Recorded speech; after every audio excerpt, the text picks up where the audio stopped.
Thank you very much for joining me today. Normally, I am also accompanied by Liberty Media Communications, and it sounds as if the platform has technical problems. I am covered elsewhere in terms of ensuring record of what I am doing. So I thank you very, very much for joining me today. I am Erelu Tunwashe. It's now 5:20. I will give ourselves another 5 minutes to settle down, and then we shall start the session. I just want to give Liberty Media Communications 5 more minutes to see if I can be joined. I want to thank you in advance for the time spent in preparing for today's session. It's a very important session indeed, and I'm looking forward to enabling understanding, which is the purpose for which this particular program called Agba Onitonile Oodua exists. The main objective is to focus on all the misunderstandings that may be lurking around, blocking our understanding, unlocking door to conflicts, unbelievable conflicts between the Yoruba descendants of Oduduwa, and also between that group and their, shall I say, associated occupants of the geographical space called Nigeria. Whatever is going on in that country, it's extremely important that we ensure Yorubas are level-headed, that they allow themselves quality thinking time to consider all what is going on and strategically respond to the desired goals for the future. So I'm looking forward to this evening very much, hoping that all the pennies will drop, as we say in England. Thank you for joining me. Another 3 minutes, we shall start.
Right, the person I wanted to join us has logged back in. Welcome. Today is Thursday, the 8th of April, the year 2021. Welcome to Agba Onitonile Oodua.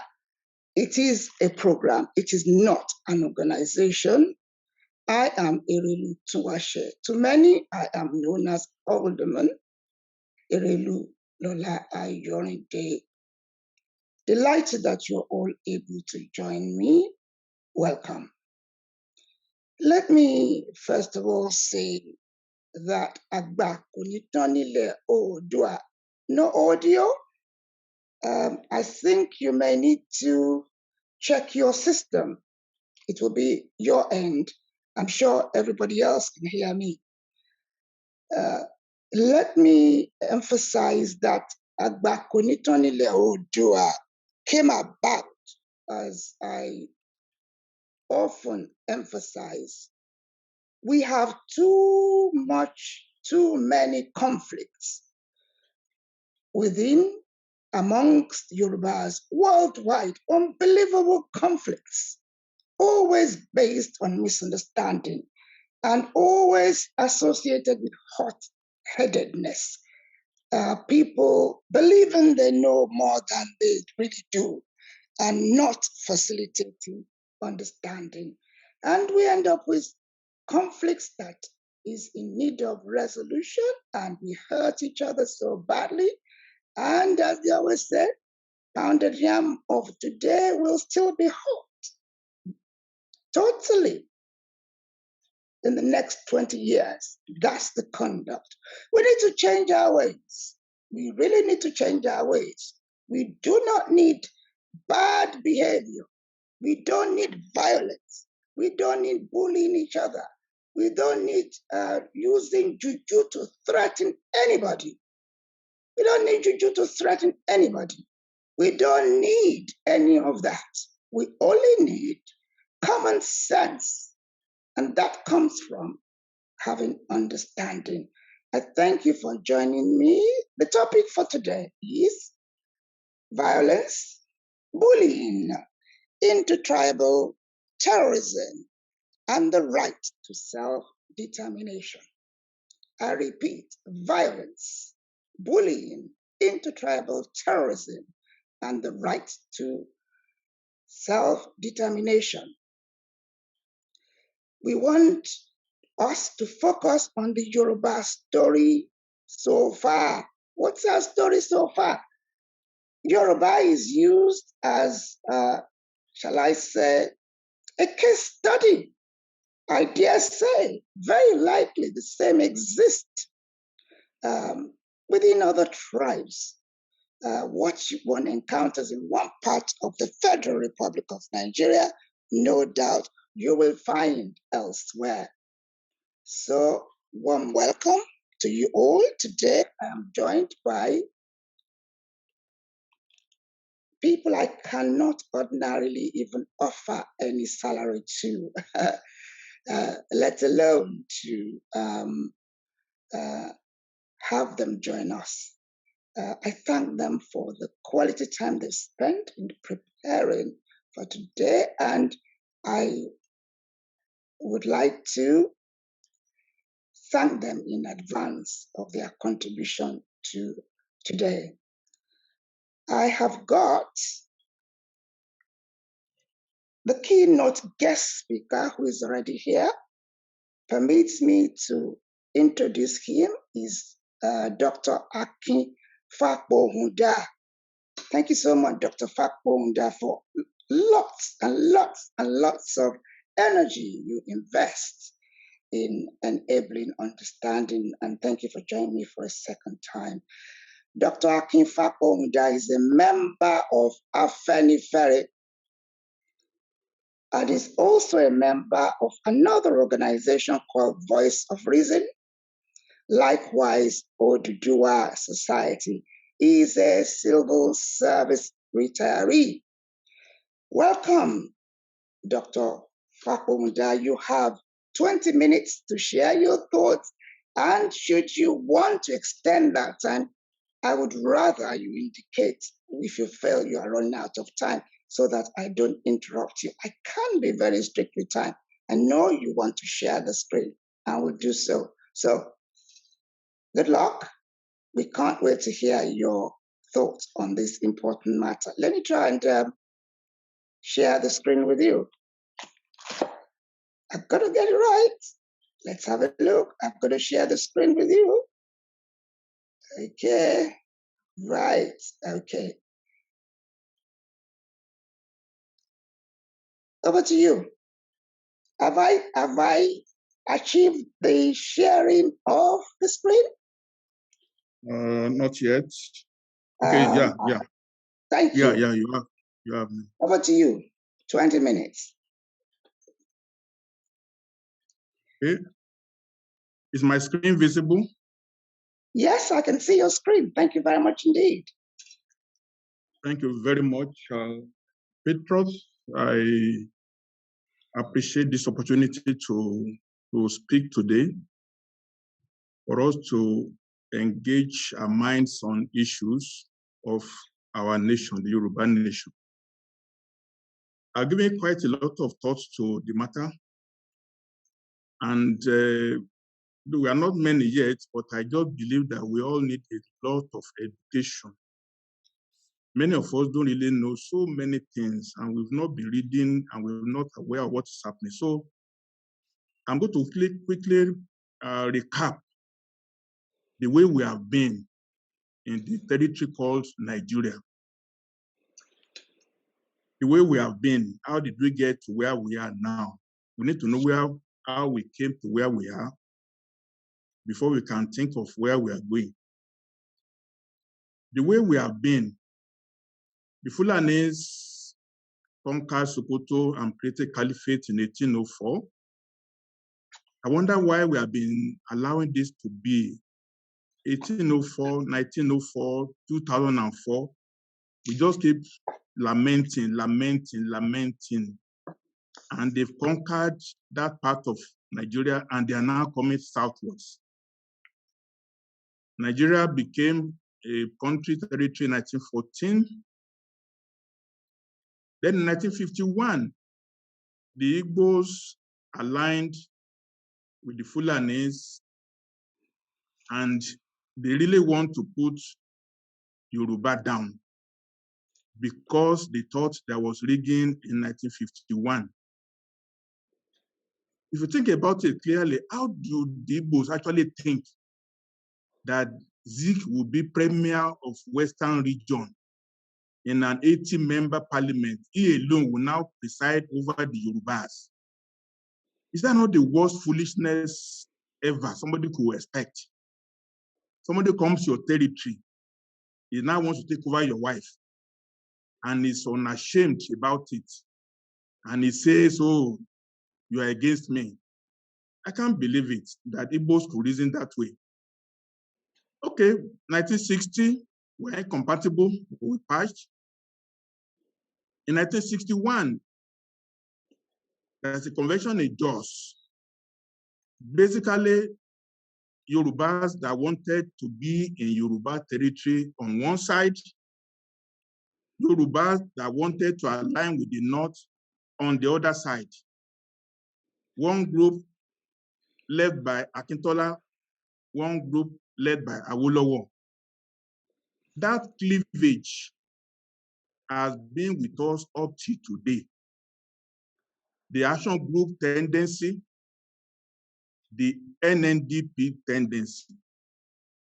Many Yorubas believe they don't come to Abuja, they cannot breathe. They need federal might. Some of us feel that we can be on our own. We don't need crumbs from anybody. Okay, in 1966, the Fulanis, very few of them, but the Middle Belt, I didn't know what they were doing. They supported them. After the Civil War in 1970, federal character, quota came. Jubril Aminu and Ahmed Jordan.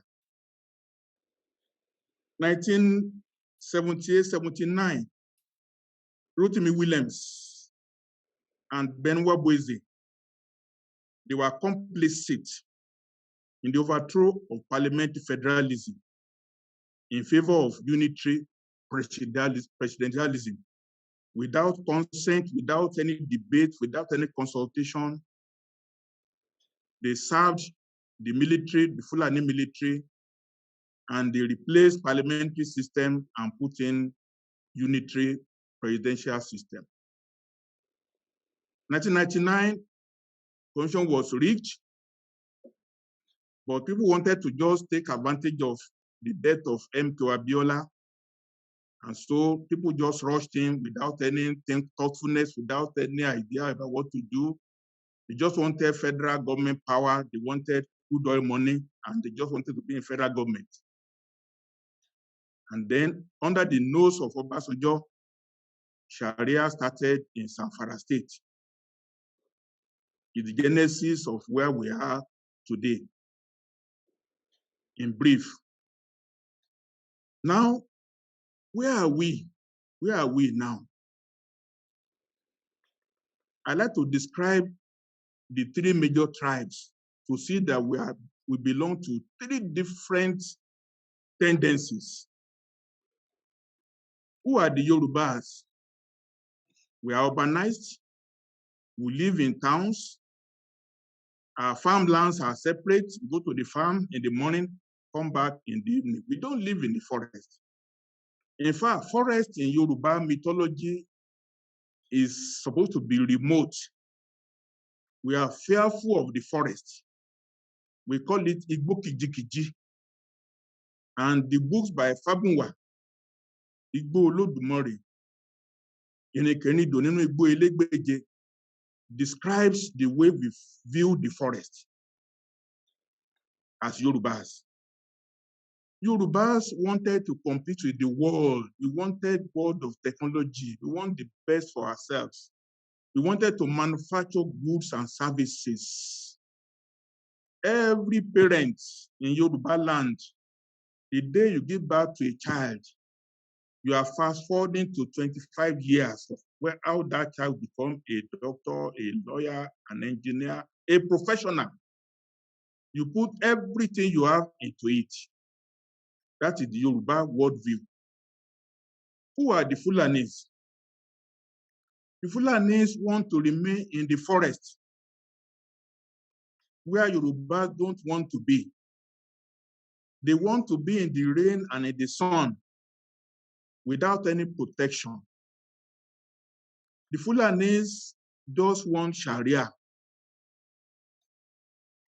It's a way of life. Everything is Sharia, nothing else. Every child just go and stay with Islamic scholar. That's all. Disdain for Western education. Any form of skill acquisition is not required.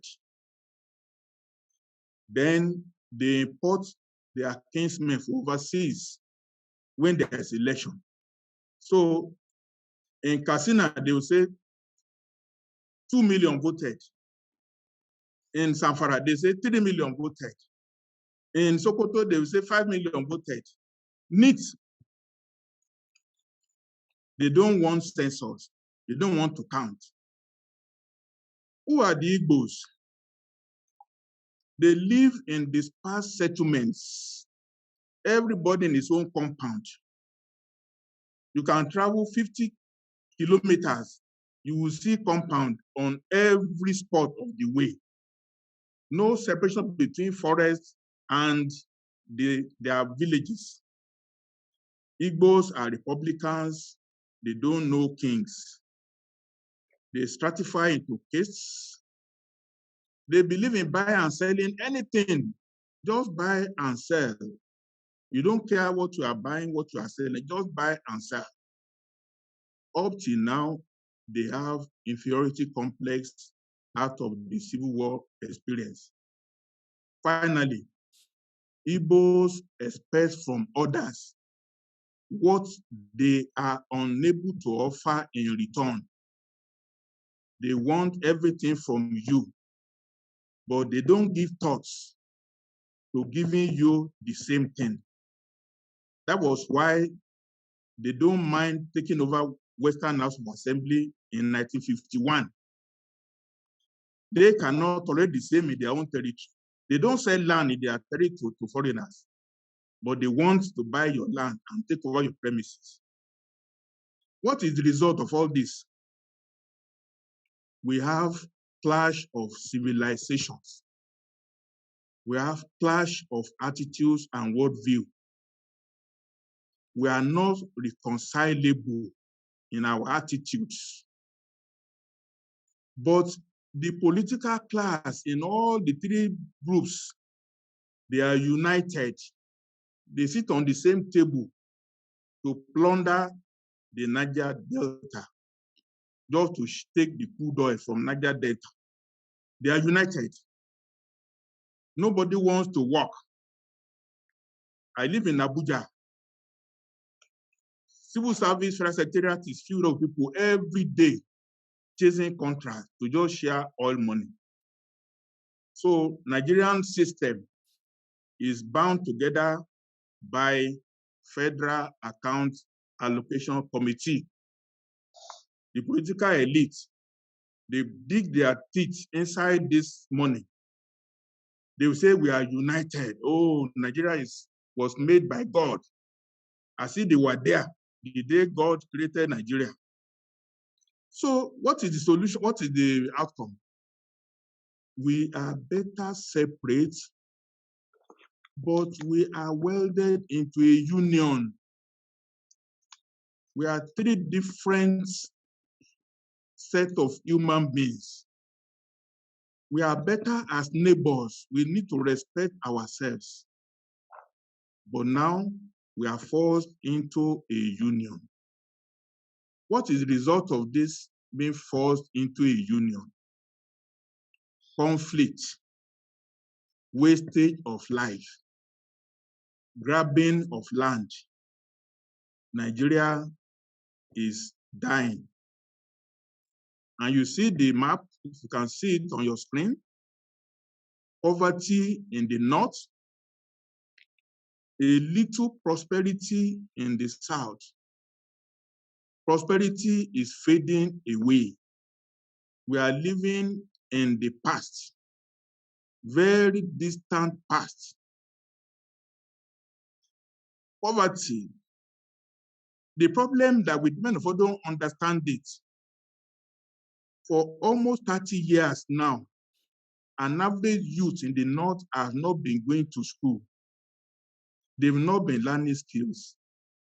They are now 15 years of age. They are now 20 years of age. They are now 25 years of age.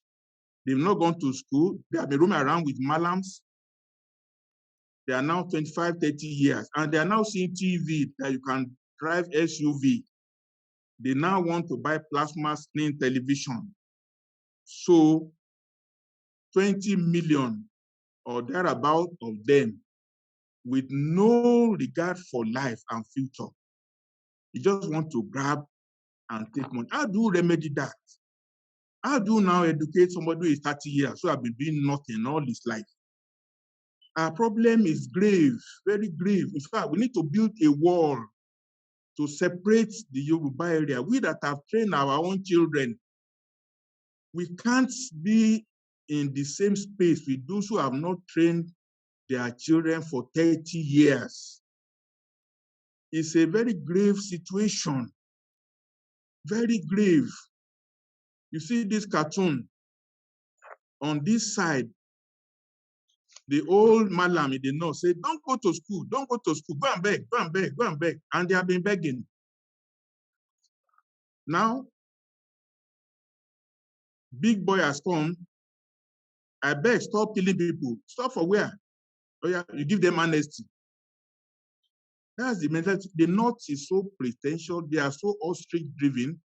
They don't know where their problem is. Their society is destroyed. And they're about to destroy our own if we let them. If we let them.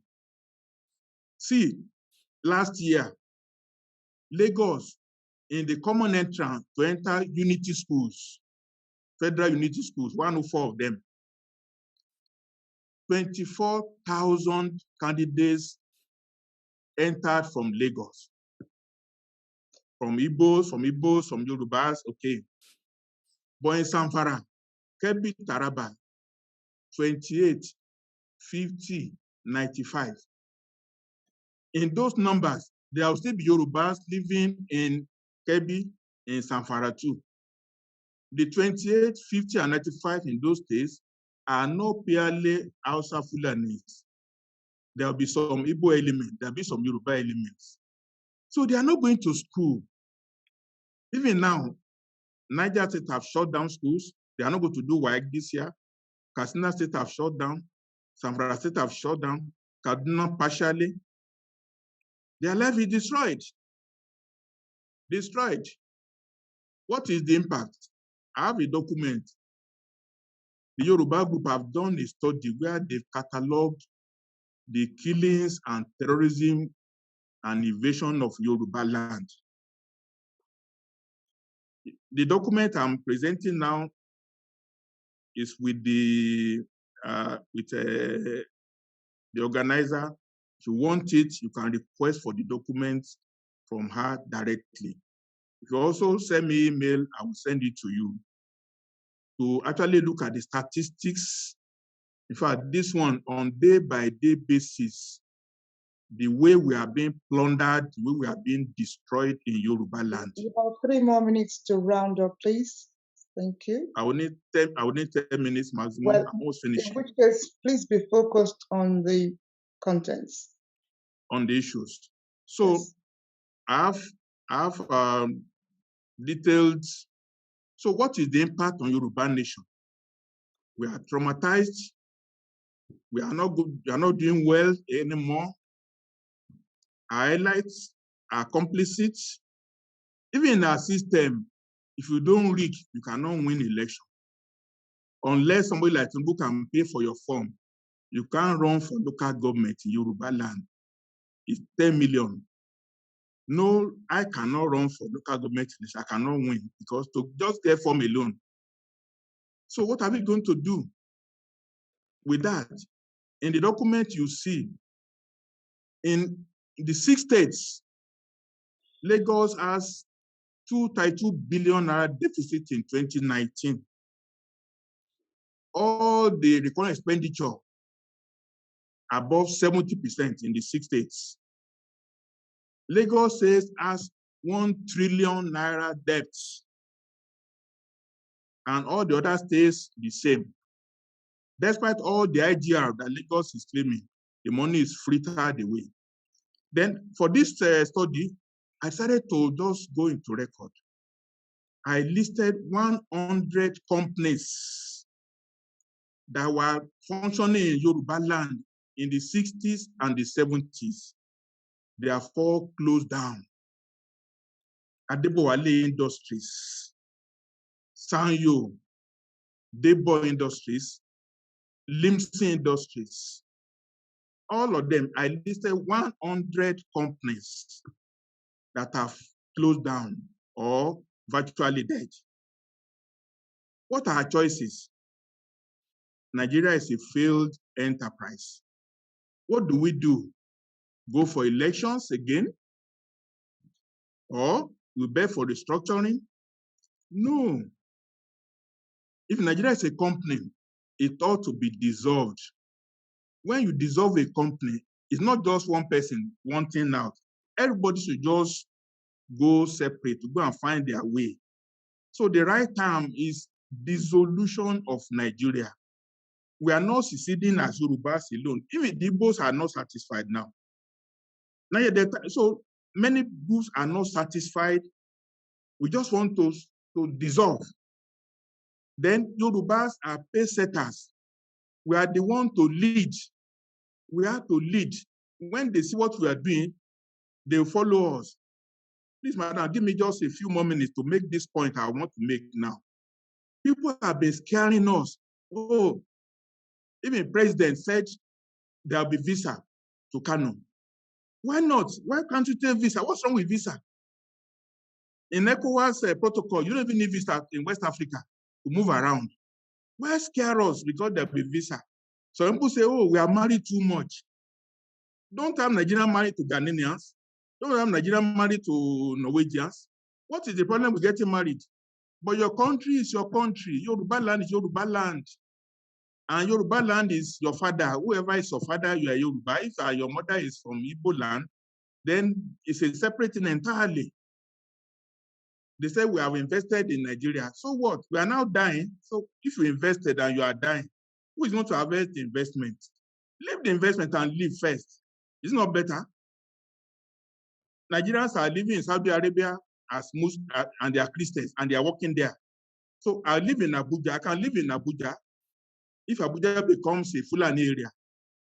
But when I'm in Yoruba land, I know I'm Yoruba land. What's wrong with that? And then the last fear, they tell us, oh, there will be war. Yoruba will be defeated. Nigerian army is not Nigerian army of 1966. We don't have Nigerian army of today. They don't even have 100 trucks to move soldiers around. They don't have anything. Cannot fight Yorubas from Kaduna to move to Ibadan. They couldn't. They can't. Even in 1967, 68, who won the war? When Muritala was in charge, they lost. When Shuwa was in charge, they lost. Until Yorubas came in, Akeni Ade, Shotomi, Adekunle, we didn't win the war. Yorubas are not cowards. We should not be threatened that, oh, there'll be war, there'll be war. Okay, the Fulanis now threatened us with tomato embargo. Who lost? They will lose. If they started any war, we should not be afraid of war at all. And then, so what do we want to do? There's war in this now. They are bombing them. They are bombing them on daily. They are killing them. War has started, whether we like it or not. What are the solutions? I'm ending now in 5 minutes. Solutions, we are just wishing and wishing and wishing, but we don't want to work. You can't wish evil away. You have to confront evil. Absolutely. Then we just say we want independence, we want self-determination. When? Don't you have a target? Don't you have a date that you are working towards? I'm proposing that we work towards October 1, 2021. And then start doing certain things that people will know that we are serious. We need to form a strategic thinking group. We need to start mobilizing to say no more elections again. Never again. The next election will be a Yoruba election to govern ourselves.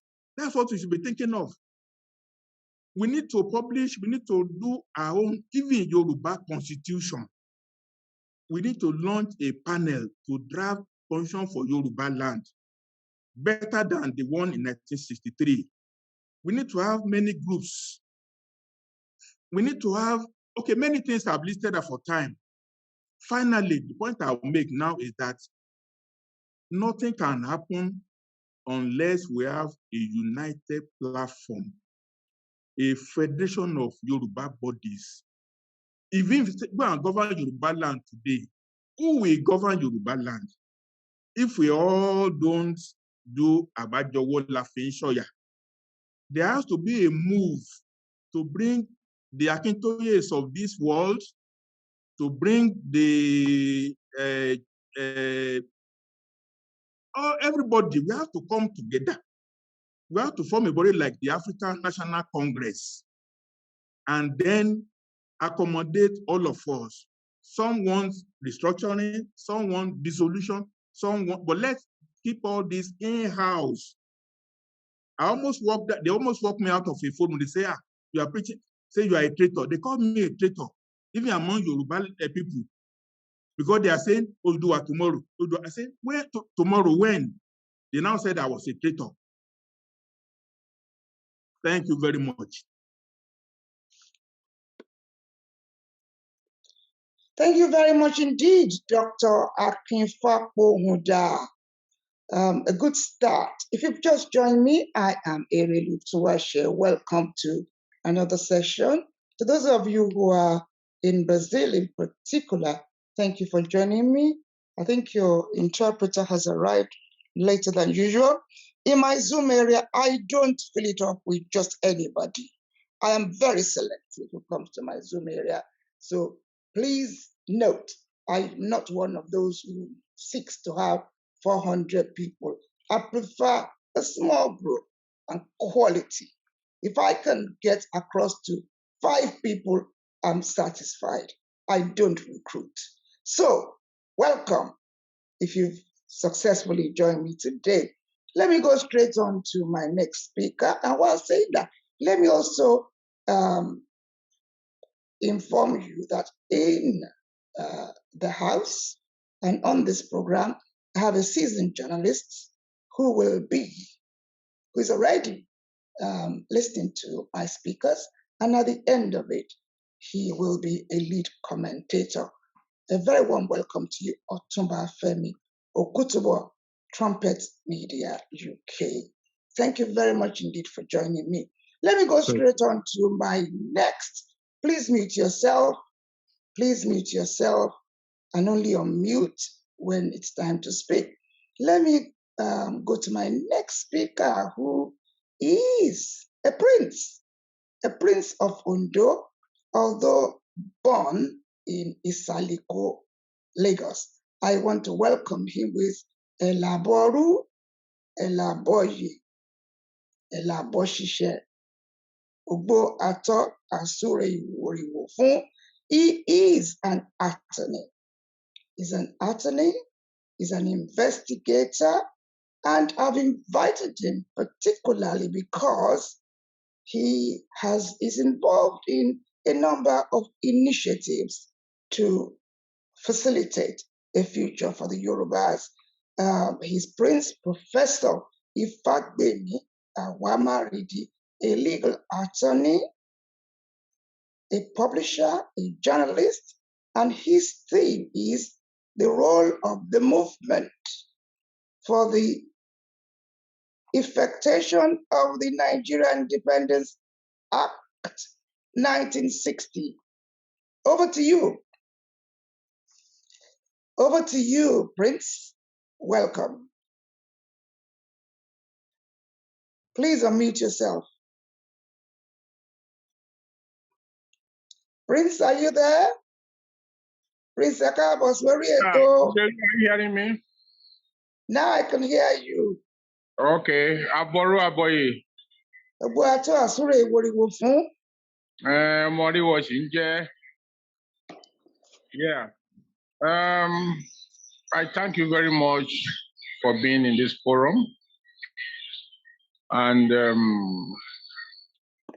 I would like to go straight to some particular points because of time.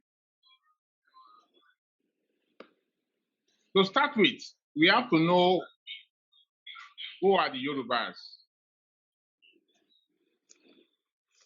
From time immemorial, the Yoruba historical record says that... Professor, you need to take yourself off the speaker because I'm hearing you bounce back. Okay. Off the speaker. Yes, because I think your speaker in your room, maybe people are listening to what you're saying, so please remove the speaker. Okay. Reduce that one. Okay. Is it okay now? Yes, go ahead. Yeah. So we have to know who are the Yorubas.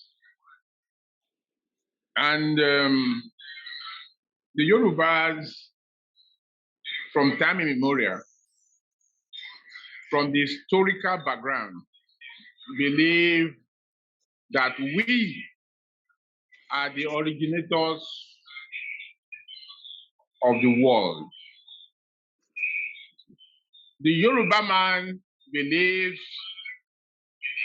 that Orunmila was the first human being to be on the surface earth. How? Because Orunmila was the only being that was first in the world and in the heaven at the same time. Agborunraye. That is very, very far and spiritual. But let's jump from that. Let's now go to political history. Let's jump and go to political history. How did the Yorubas come together? What was the first agreement the Yorubas had? The first agreement the Yorubas had in legal history is the treaty. That's the Kirigi Treaty, where it was agreed that the Yoruba nation, after about 16 years of war, it was now agreed, signed, sealed, delivered, that Yoruba will be a federation a federation of nations. That is, Egba kò ní disturb Ondo, Ondo ò ní disturb Ifẹ̀, Ifẹ̀ ò ní disturb Ọ̀yọ́, ṣùgbọ́n wọ́n á máa ṣe papọ̀. Wọ́n á dẹ̀ máa ìmọ̀ wọ́n á dẹ̀ máa yọ. This was agreed, signed, sealed, and delivered. That is a major foundation. Hello? Are you hearing me? Are you still hearing me? Hello? Are you still hearing me?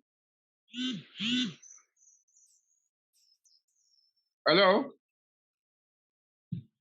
Hello? I can hear you, Professor. Please go ahead. Okay. So that is the foundation, political foundation of the Yoruba nation. And that is why Yoruba nation is a federation. Unlike what many people erroneously believe, that Yoruba is a unitary nation. No, Yoruba is a federation of different ethnic nations. That is one. So that's a foundation, a political foundation. The Kiriji Treaty is a foundation. Now, after the Kiriji War and the Kiriji Treaty and so on, we had business development with the British, the Royal Niger Company, and so on. I don't want to go into details. Then we now had the political history. The amalgamation was really not a political amalgamation. It was a business amalgamation. So when people are talking about the amalgamation, I sort of have a different position, because the amalgamation was not a political amalgamation of Nigeria. It was a business amalgamation. We went on through the whole political system. We got to just like what Doctor said earlier, we got to 1951. In all those areas, we had representatives from Yoruba land. Yoruba territory was there. Eastern Nigerian territory was there. Northern Nigerian territory was there. And as at by 1954, that is 1st October 1954, it was declared that we are now a federation of units, of territories. And what are those territories?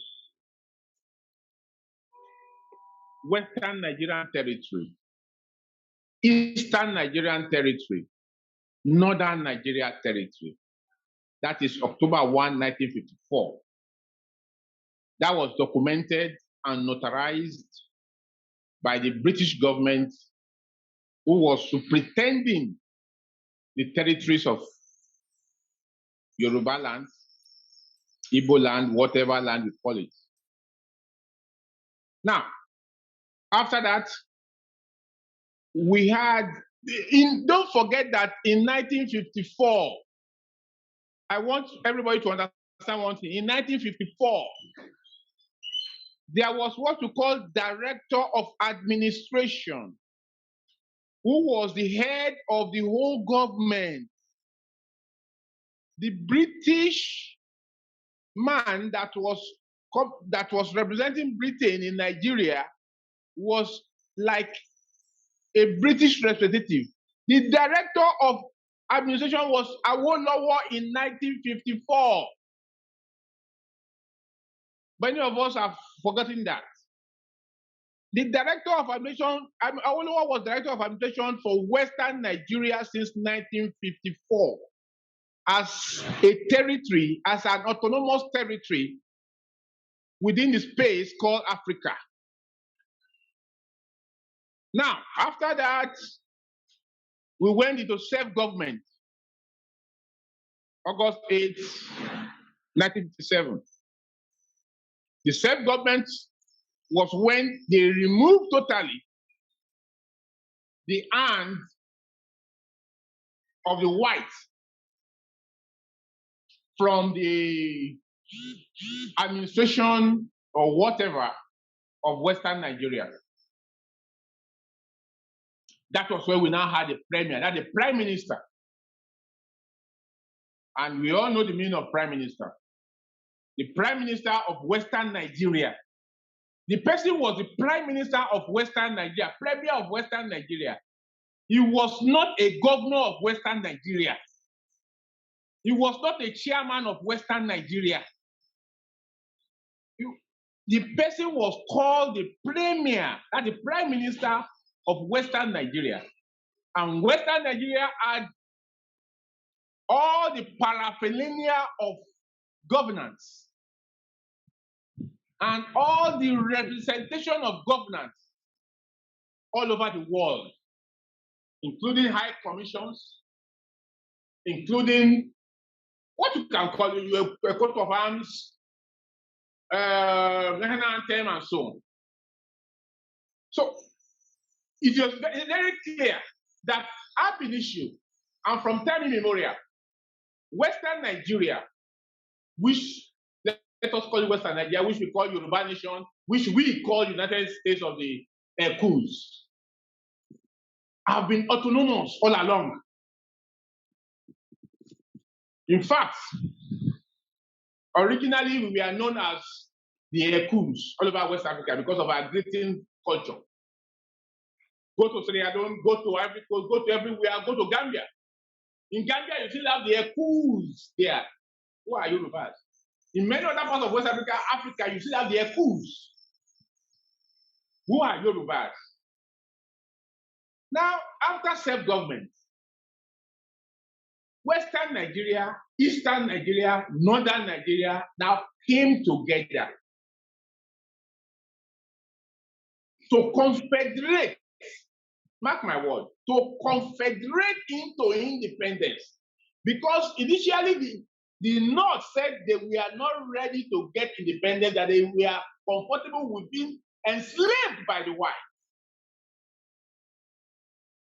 The North even came out with a riot when the Southerners were moving for independence, self-government, and so on. The North said they were comfortable to continue to be slaves to British. But because of Chief Awolowo, who said he wants to emancipate the northern people, according to him, they are backward. Sorry to use this word. According to him, they are like animals in the bush. And he wants to bring them out to be human beings. So Awolowo said he would like the three territories, mark you, I use the word territories.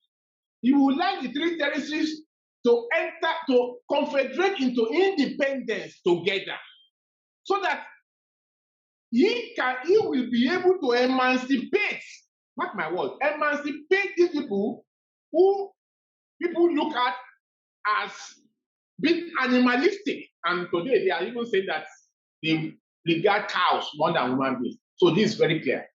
So this was as at 1960, we confederated together as three territories, autonomous territories, with all the paraphernalia of governance, and with the clause in that central, because we had 5 constitutions, and we have at that time we have 4 constitutions: the Western Nigerian Constitution, Eastern Nigerian Constitution, Northern Nigerian Constitution, and then the Central Constitution, which was just like when you talk of ECOWAS.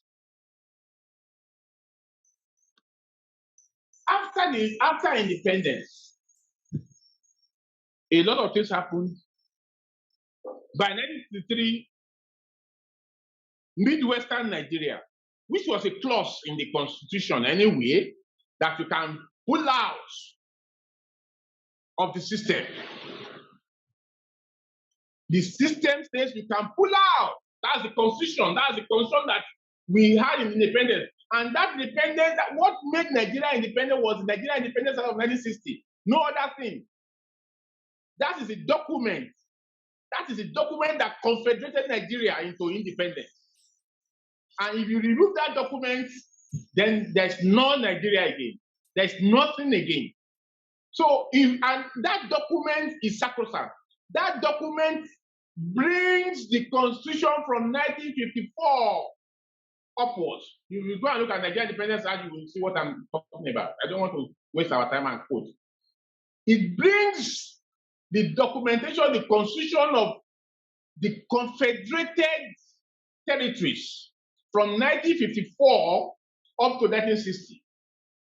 That is why the constitution of Western Nigeria is both written and unwritten, because there were some documents that came in from 1954 that were unwritten, that were encoded.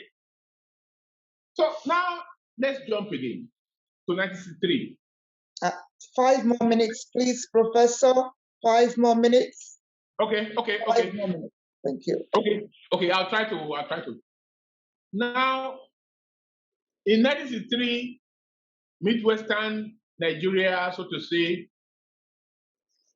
due to what the content of that document, Nigeria Independence Act, which stated that those 4 constitutions, which says we can pull out of the Confederation, now said they wanted to pull out of Western Nigeria. And there was a referendum, and they pulled out. And that was why we now had 5 constitutions. That is Western Nigeria Constitution, Eastern Nigeria Constitution, Midwestern Nigeria Constitution, and Northern Nigeria Constitution. And that was the position until 1960, when the Erosi came up and treasonably, criminally suspended the existing constitution. Now, our own point is this. The 1963 constitution, which was the last legal constitution, is still a legal constitution to today. Because you cannot unilaterally suspend the constitution. Erosi, even though he's dead, is supposed to be convicted. His dead body should be convicted for treason. All those who have Gowon came up, when Gowon and Muritala came to Lagos, their purpose was to secede. Their purpose was because when Erosi came in, they said Erosi came in because of Igbo and all this. I don't want to go into all that. They came to Lagos to secede. Muritala, Gowon, and so on came to Lagos to secede. That they want to they want to remove the Northern Nigeria from Nigeria, from the so-called Union of Nigeria.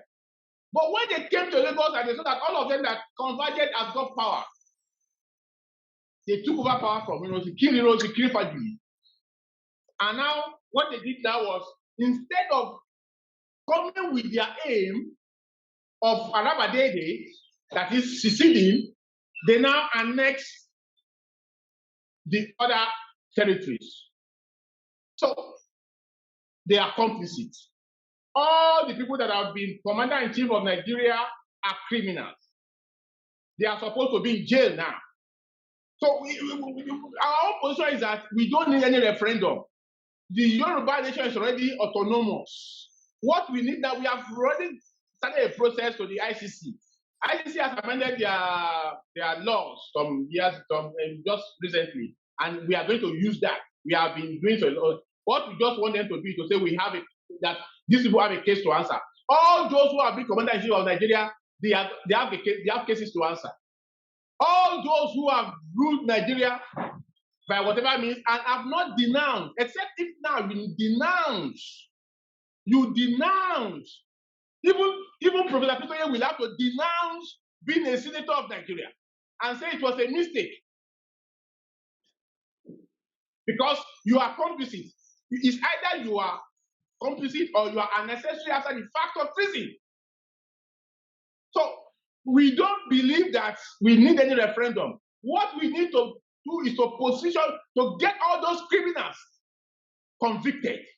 And all the people who are sitting as commander-in-chief of Nigeria at any point in time, Senate president or whatever, senator, House of Rep or whatever, they are complicit. All of them are criminals. That's our position. Except we now give them, we are the ones to grant them amnesty.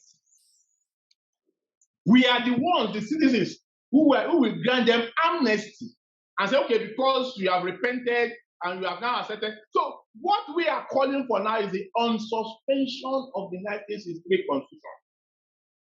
That's the ultimate goal. On suspension of the 1963 Constitution, but there's a process. The criminals have to be identified, and they have to be prosecuted. Okay. We prosecute the criminals who are starting from the dead body of Hiroshi, Gowon, after Gowon Muritala, Obasanjo, Buhari, all of them, including president, all of them have become president of Nigeria. They are not commander-in-chief of Nigeria, who have collaborated. Two more minutes, please. Professor, 2 more minutes. 2 more minutes. Okay. So our own position is that we do not need any referendum. These are criminals. In fact, all the people who call themselves senators today, governors today, or whatever, they are criminals. They are supposed to be in for treasonable felony against the 1963 Constitution because they have collaborated with Hiroshi, who unlawfully, illegally, criminally suspended the 1963 Constitution. That's our position. And if we now get to that level and they cannot do what we want, we know the next action. Thank you very much. Thank you very much, Professor Ifagbemi Awamaridi. If you've just joined me, you have just missed a presentation by Professor. His focus is on the roles of the movement for the effectuation of Nigeria Independence Act 1960. Thank you so much, Professor. I now want to go to my next special guest speaker of honor. It's always a pleasure to have him. He's never fed up of me inviting him to come and share his thoughts. And once again, I am Erin Tuashe. My Zoom area is never populated, not interested. I want quality. A warm welcome to you, Alagbadele Ogun, a lawyer, writer, historian, founder of the Fatherland Group and chairman of Yoruba Foundation. The topic before you, self-determination, ethnic conflicts, and Yoruba future, the story so far. You have, Professor, please mute yourself. Thank you. Okay. Femi. Let me try and mute him. Thank you. Okay. Alagbadele Ogun, you have 20 minutes from now. If you wish to extend, do let me know. Over to you. Erilu, thank you very much for this opportunity and for bringing us together once more. I haven't prepared a formal paper, but there are some points that I want to speak to. And under the overriding theme of the need for us, the Yoruba peoples, to refresh our knowledge. Our knowledge is stale. Our knowledge is very, very stale. We need to refresh our knowledge, our understanding of the events that have brought us to where we are, so that we can chart a new way forward. Because history is never static. There's always new information that is emerging from time to time. How current is our understanding? One of the speakers mentioned the Kiriji War. That, of course, was the beginning of the deconstruction of the Yoruba nation. And the narrative that many of us are still carrying around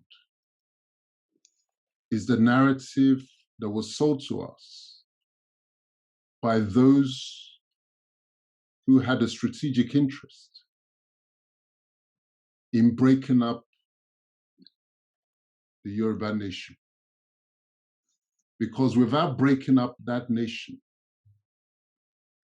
Nigeria as is would not have been possible. It was a project of deconstruction. And the narrative that was sold to us is that we were always fighting ourselves. But think about it. It's the same narrative that they sold to us and to the rest of the world in the context of the slave trade, that we were selling ourselves. We need to stand back and think, where is this narrative coming from? Whose interest does it serve?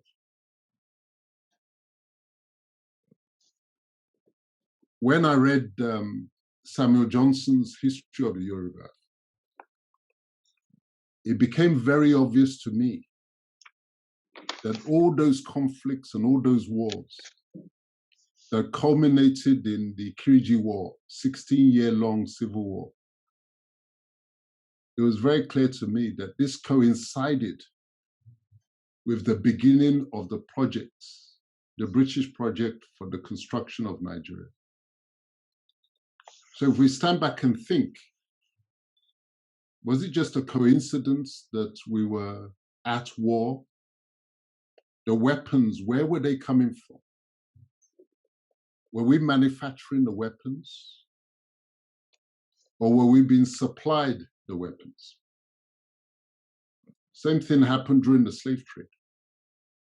Who supplied the weaponry to enable whole villages, whole townships to be rounded up like sheep and sold into slavery without the imbalance of power that modern weaponry produces? Is it bows and arrows that they were using, the slave traders were using to round people up?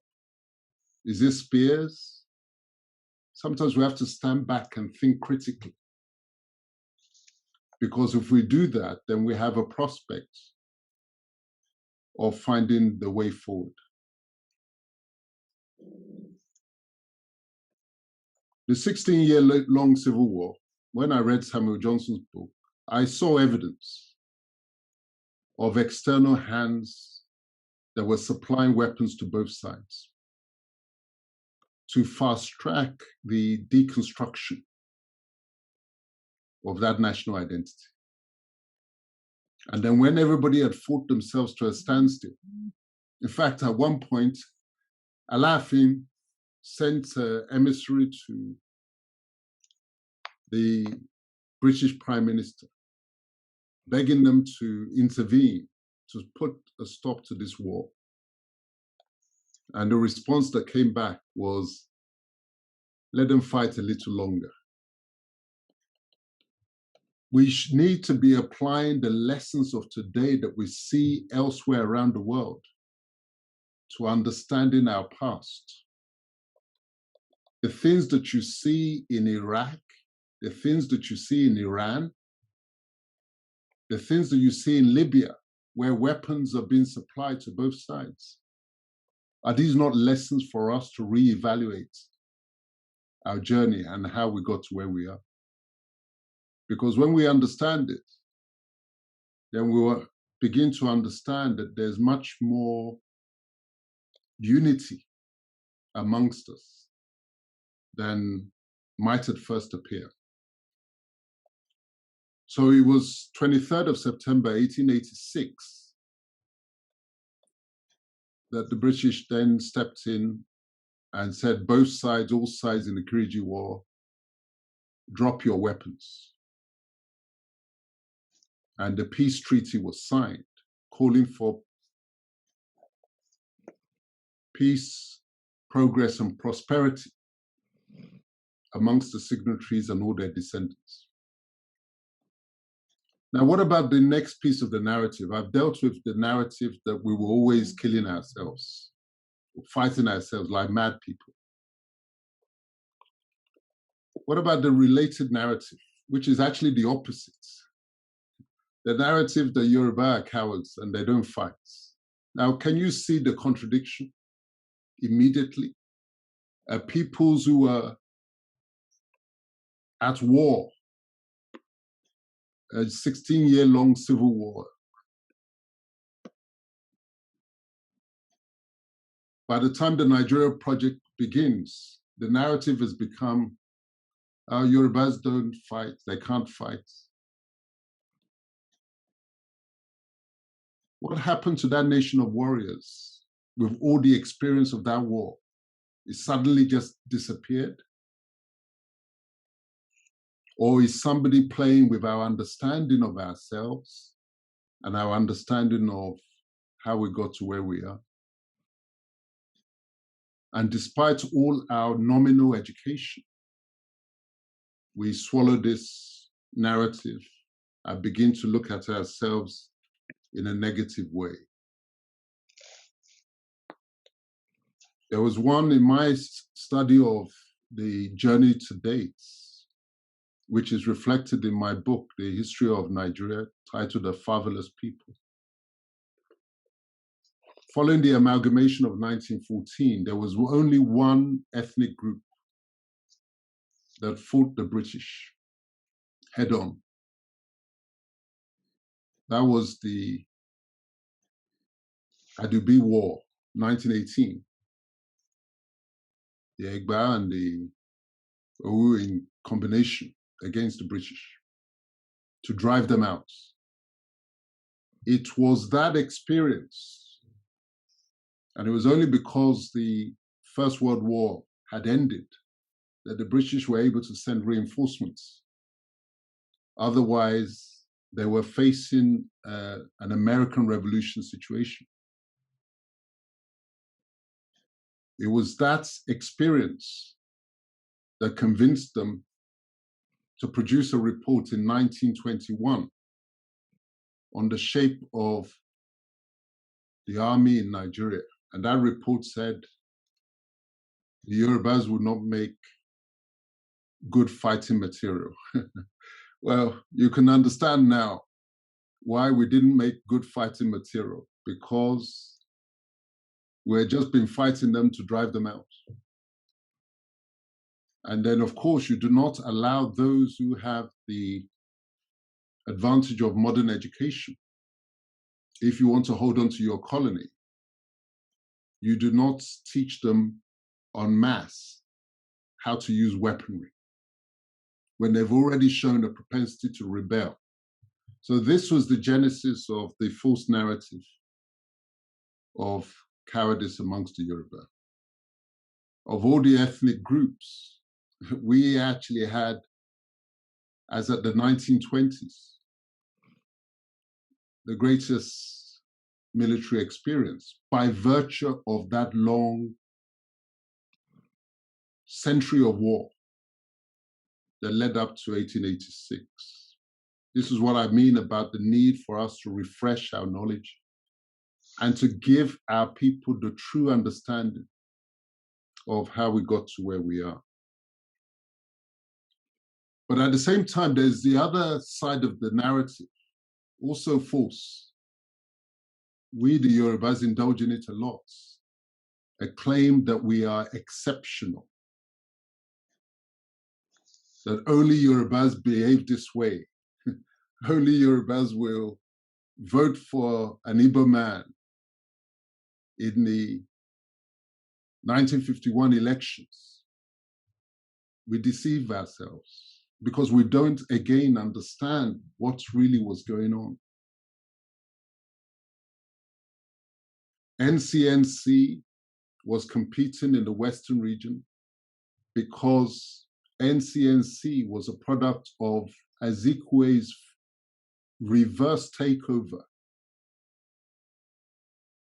of Herbert Macaulay's control of political Lagos at that time.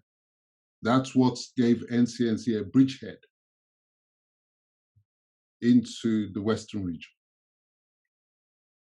We've heard from Harold Smith how the British rigged the 1956 elections in favor of NCNC and against Action Group in order to destabilize Action Group and to undermine Awolowo's control of the Western region base. It wasn't that the Yorubas were being exceptional in voting for an Igbo party, as it were. It was partly because we were the federal capital territory, so it's cosmopolitan. But more importantly, it was a product of behind-the-scenes electoral maneuvering by the British and Azikwe. So let's not deceive ourselves, because if the federal capital had been in Enugu, you will get the same. Just as now the federal capital is in Abuja. It's not that the people of Abuja have suddenly become a different creature from what they were, or indeed from the rest of the North. Let's be realistic in all our assessments of how we got to where we are. Let me also touch on the rivalry between the Igbos and the Yoruba. My group, the Fatherland Group, organized an event on the 15th of January of this year, Igbo and Yoruba speaking with one voice. Why? Because we understood that the rivalry between the Igbos and the Yoruba is artificial. It was sponsored. If we claim to be educated and more educated than others, it is incumbent upon us to use that education to understand the reality of things. The British agenda was for the North to rule. How were they going to achieve that except to divide the South? And what is the easier point of division? It's obviously between Can you please mute yourself? To divide the Igbos and the Yorubas whilst building unity right across the northern region. And then we say, oh, the North are so much more united than we, the South, we're so divided. We just need to switch our brains on to understand what the agenda was. Nigeria was not made by us. The shape of Nigeria is as it was designed by the architects, and the architects are the British architects. So we were played since 1st of April 1939, April Fool's Day, and yet we continue to play the role of the fool despite all the qualifications that we have. This is what I mean, that we have to refresh our knowledge. We have to reset it. Understand that there was a conspiracy against the Yoruba in particular, but the South in general.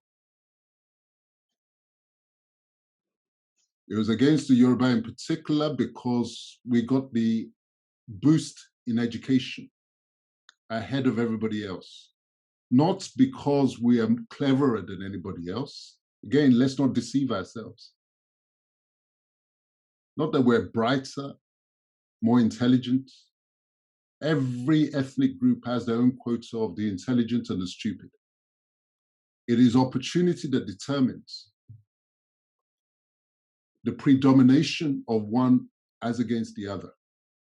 We had the opportunity because the colonial push in the south came from the Abeokuta area. That's why all the presidents, all the Yorubas who have been near the summit, either presidents or near the presidency, have been Egba people. It's not that the Egba are brighter than the rest of the Yoruba peoples. It's the accidents of the first contact and the first kiss, if you like. Okay. Let me also touch on this issue of the Constitution. Again, I ask you for us all to reset our understanding. If anything comes out of this gathering, it should be a commitment to unlearn, to use the favorite expression of a colleague of mine in the Yoruba, in the Fatherland group, unlearn what we have learned in order to learn what we need to learn to survive. The mere fact that a document is called a constitution does not make it a constitution. It is a legal document, and the lawyers will give it whatever name. A constitution is made by the people who are to be governed by that instrument. It is made by them and for them. The mere fact to give it, you christen it a constitution does not make it so. Those are but rules of governance. Every gathering of human beings of any number will have rules of conduct. A constitution is a fundamentally different document. The so-called Constitutional Conference of 1950 was a fraud because you had an alien power, the British, who interfered with the constitutional deliberations. The same is true of the 1957 so-called Constitutional Conference. Again, you had an alien presence, the British again, interfering with the outcome of the deliberations. So therefore, the 1960 Constitution, in inverted commas, was not really an expression of the will of the people. Okay. The 1979 one was a military imposition. The 1999 one is similarly just a legal document that has been given the name of a constitution, but in reality, it is not. Finally, the way forward for the Yoruba peoples, we must have our own internal constitutional settlement. We must have internal organization.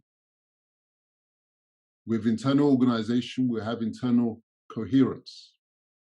And it's only with internal coherence and organization that you can face the outside world. If I get the opportunity to add further comments, I will later on, but I thank you so much, Eric.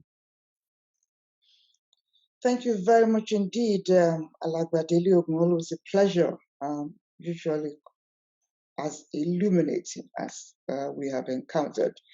If you've just joined me, I am Erelu Tunwashe, and what's the purpose of today? Permit me, Alagbadeli Ogun, to use your word, unlearn. Agba Onitoni Leudra, the focus, removing all misunderstandings, enabling understanding, ensuring we keep conflicts away, set conflicts where they belong, set them down where they belong, and enable cohesion. The world is global. Cohesion is extremely important. I don't see it possible to build walls between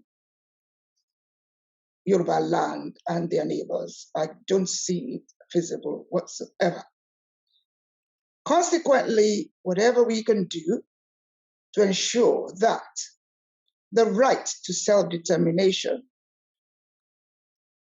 basic human rights, is enabled by keeping away the violence going on at the moment. Violence by words, bullying, abusing the monarchs, abusing the elders, and some kind of charade, nonsense going on as to how real the time commitment we require to deliver self-determination. And consequently, you can understand why it's a real pleasure for me to welcome Professor Solomon Ekundayo Salako. I will not introduce him. The first half of his, the first 5 minutes, I would like him to tell us about himself. I want to hear from you, Professor Salako of Liverpool Hope Business School and Archbishop Desmond Tutu Center for War and Peace Studies. Always a pleasure to have you. You have 20 minutes. You may extend, Professor. Thank you for joining us again. Thank you. Irelu, my learned colleagues, ladies and gentlemen, I am Professor Solomon Salako, Professor of Law, a barrister and solicitor of the Supreme Court of Nigeria, and an expert on international law, constitutional law, and human rights. I'm going to discuss the right to self-determination, and I'm going to consider this topic under two subheadings. The first is the two aspects of the right to self-determination. The second is, who are the holders of the right to internal self-determination, and how is this right enforced? And I will conclude with a very short remark. First, the two aspects of the right to self-determination. There are two aspects of the right to self-determination: the internal and the external aspects. Internal self-determination is the right to an authentic self-government. External self-determination for colonial peoples ceases to exist under international law once it is implemented. That is, once the people have attained self-government.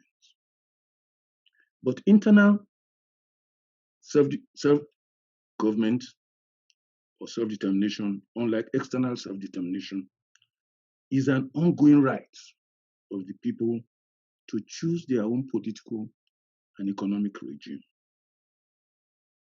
The right to self-determination exists under the treaty law by virtue of Article 1 of the International Covenant on Civil and Political Rights, 1966, and Article 1 of the International Covenant on Economic, Social, and Cultural Rights, 1966. The first article of both covenants is identical. Article 20 of the African Charter on Human and People's Rights, 1981, or the Banjul Charter.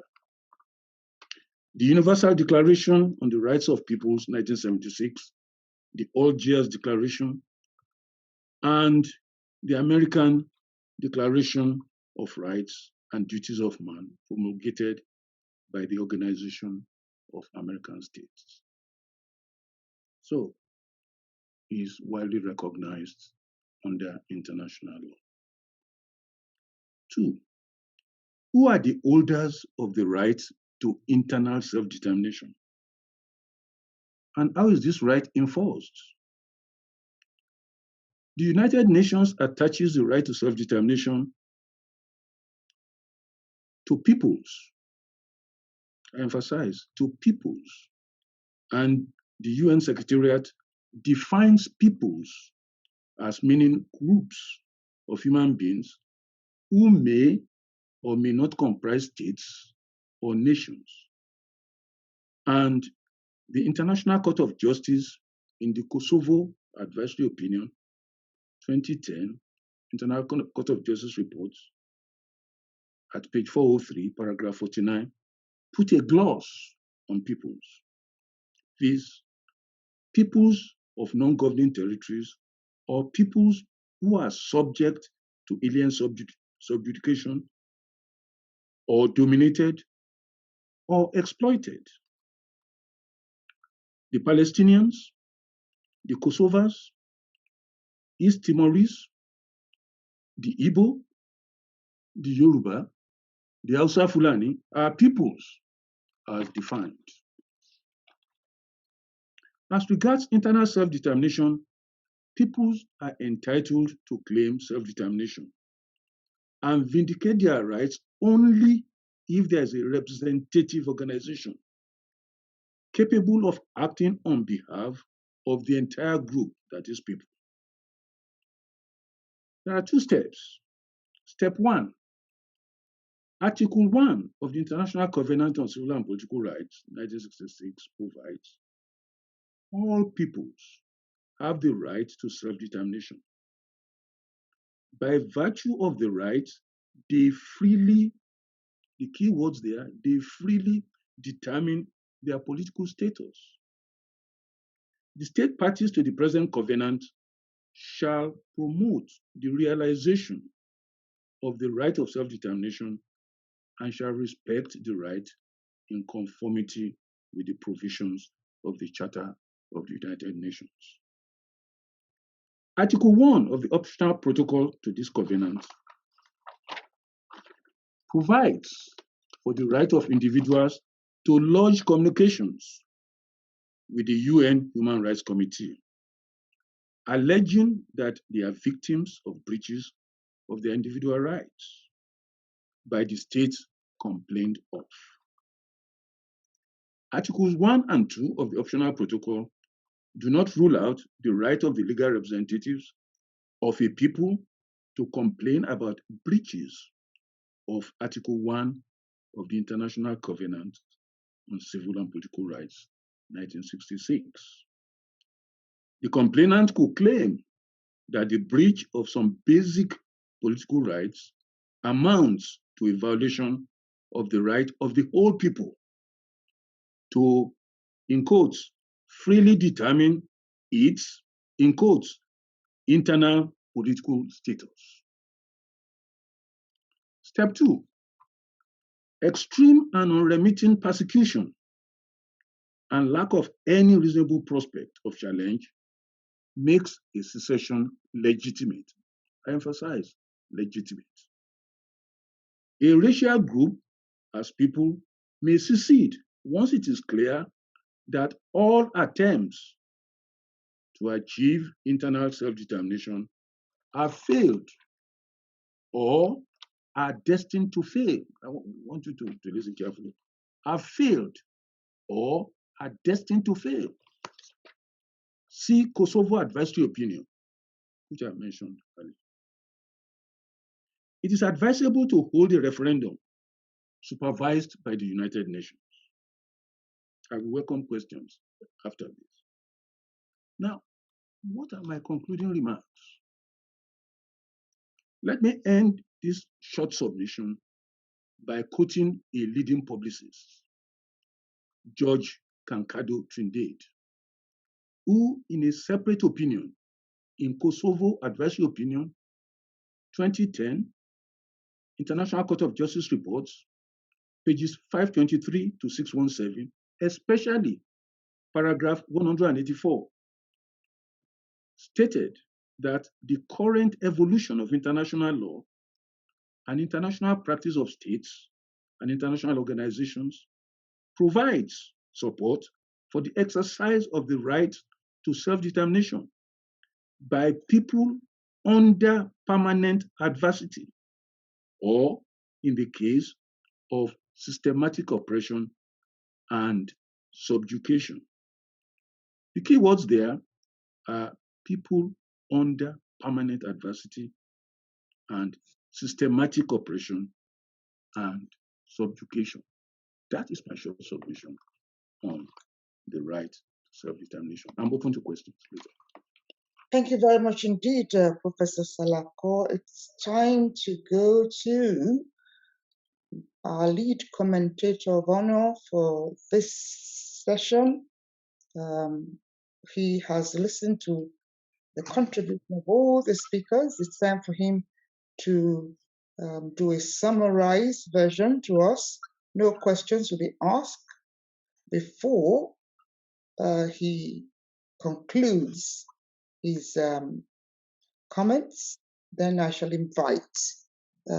May I emphasize that when it's question or comments time, you please restrict yourself to the topic before this session. I thank you in advance. A very warm welcome to you again, Otumba Femi Okutubo. Over to you. Thank you so much, and thank you very much to all the speakers and all the participants here this evening. Just as a very, very quick reminder, obviously the topic is violence, bullying, intertribal terrorism, and the right to self-determination. I know we've had some interesting, contributions from all our speakers, coming from different angles.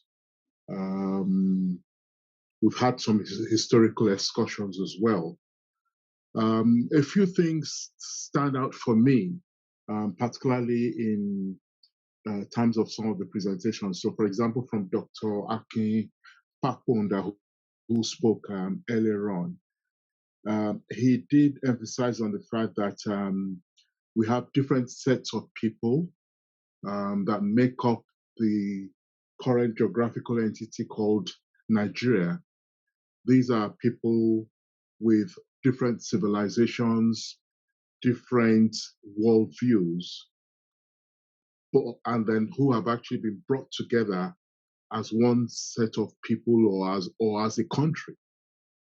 One thing he did say is that much as we find that the peoples are at loggerheads, so to speak, because there are different types of people, you find that the leaders and the elites are actually united.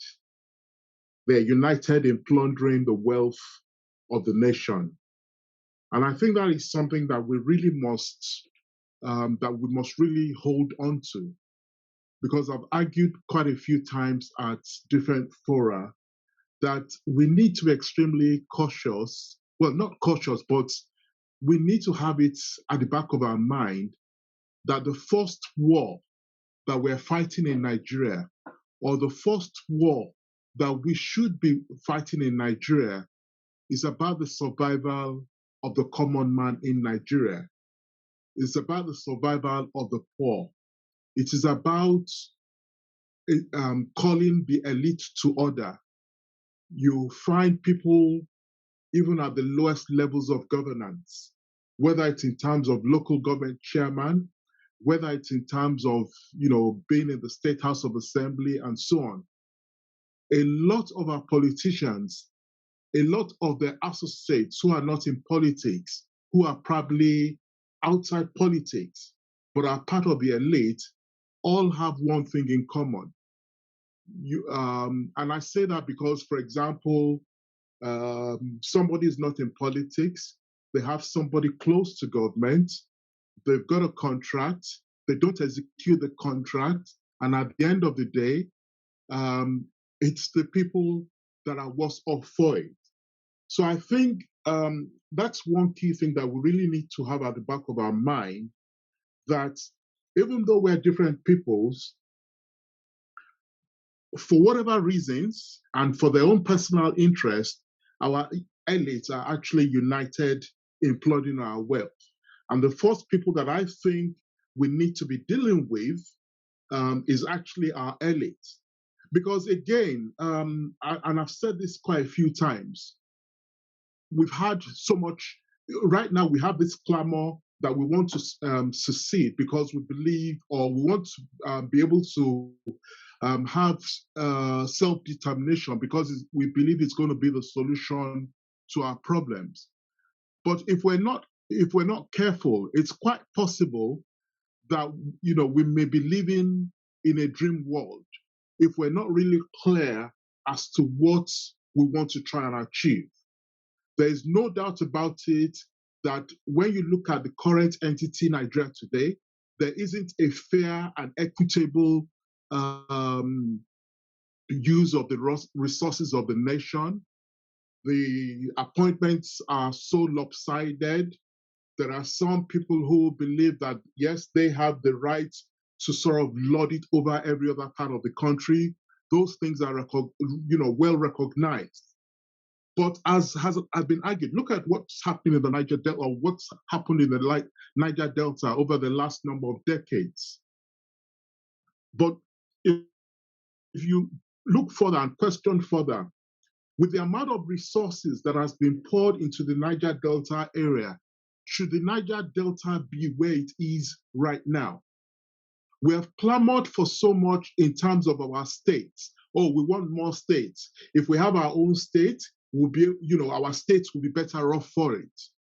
Can we truly argue that with the creation of more states in Nigeria, whether it was from 7 to 12 to 19 to 36, has that really made a difference to the lot of the common man in the streets, on the streets of Nigeria? One thing Dr. Fakunda also said is the bit about the fact that we're better separate, but we're currently welded into a union. And there was a very, very interesting point that he made as well about the fact that when you look at the northern part of the country, for example, there is a very, very high level of the lack of skills because there hasn't been much in terms of education. The average youth, rather than being in school, is actually on the streets. And then the recommendation is that we dissolve. I have a bit of reservations about that for the reasons that I've just said now. That if we just dissolve with the sake of dissolve, and I think two of the speakers, possibly Dr. Pakunda himself, also alluded to this when he made the point that number one, there needs to be a united platform. What we have seen so far among the various Yoruba organizations is there's so much disunity. Again, a lot of this struggle, yes, we have some people at the top, the elites again, who again have their own agenda. There are not too many organizations that seem to be, doing what we're doing for the purpose of the people itself. And if that is lacking, then even if we have the right to self-determination, if we achieve it, we may not necessarily better the lot of the common people. I think a question that remains unanswered is that, and which is the reason why I emphasized on the topic of today, is that yes, we want the right to self-determination. A can have a view, B can have a different view. But does that really justify the violence that we have, the violence that we're seeing? Does that justify the bullying? Does that justify the causes, that people are vetting out of their mouth? Or for people to now even go to the extent of condemning traditional rulers? In the first instance, it is not Yoruba-like. It is not the act of an Omoluabi, as Yorubas are proud to describe ourselves. And sometimes when I see some of the acts, I just feel that sometimes there's an element of youthful exuberance. But I think if we're really going to be serious about trying to achieve this, yes, I agree that there must be a united platform. There are just so many organizations out there, and unfortunately, there's a lot of division. Okay, I would admit that there could also be third parties, or I think they call it, well, third parties or fifth columnists at work who are doing the best they can to sort of to try and make sure that there is no unity. But then we really need to, that issue of unity is very, very key and paramount. Moving on to Professor Ifagbemi Awamaridi's presentation. He made a very, very interesting point about the fact that the Yoruba nation is a federation of other nations, or if you like, probably a federation of kingdoms. Historically, and even if you really look at it now, because I've heard the school of thought even beyond this forum, that what Yoruba nation really has are different kingdoms. So whether it's the Ijesha kingdom, whether it's the Ife kingdom, the Oyo kingdom, and so on and so forth. And in reality, the Awujale, for example, who heads the Ijebu kingdom, cannot start to give orders to, say, for example, even the neighboring Egba kingdom. So I think that was a very, very interesting point. And there's a school of thought at the moment that believes that rather than this so-called emphasis on wanting a centralized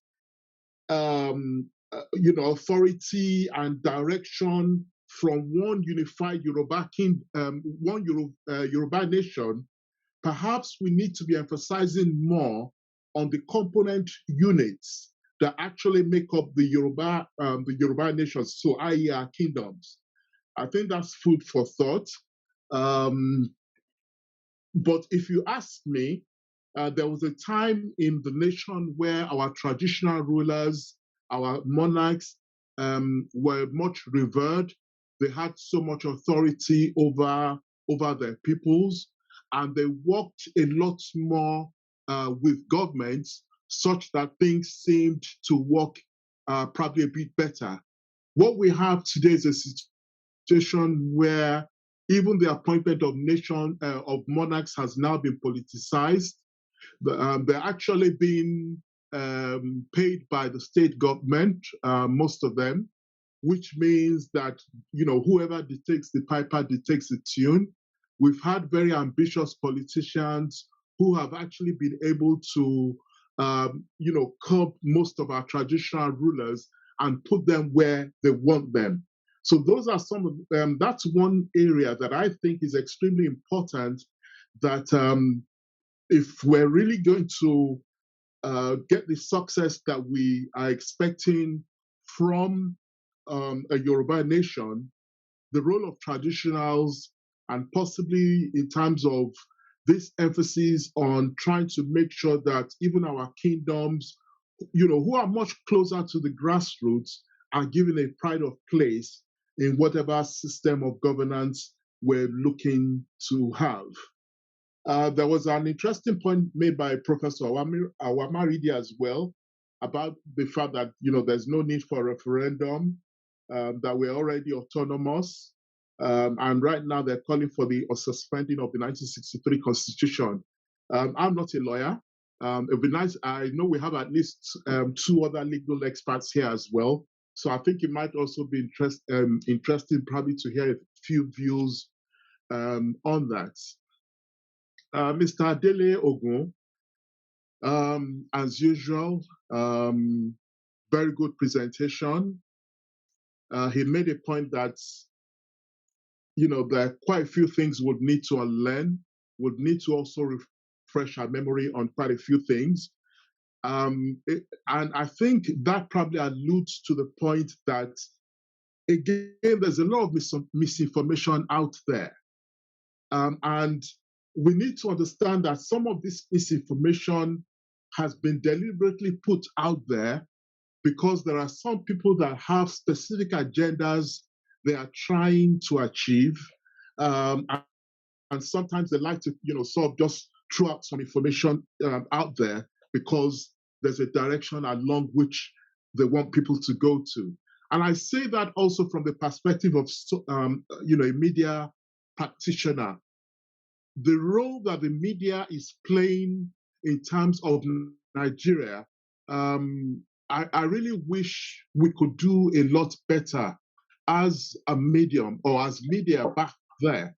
Unfortunately, even most of the media in Nigeria is actually owned by many of the powerful elites, mediums. So whether it's in terms of print, whether it's in terms of television stations and so on, a lot of them have been set up for specific agendas to be able to propagate certain agenda and so on.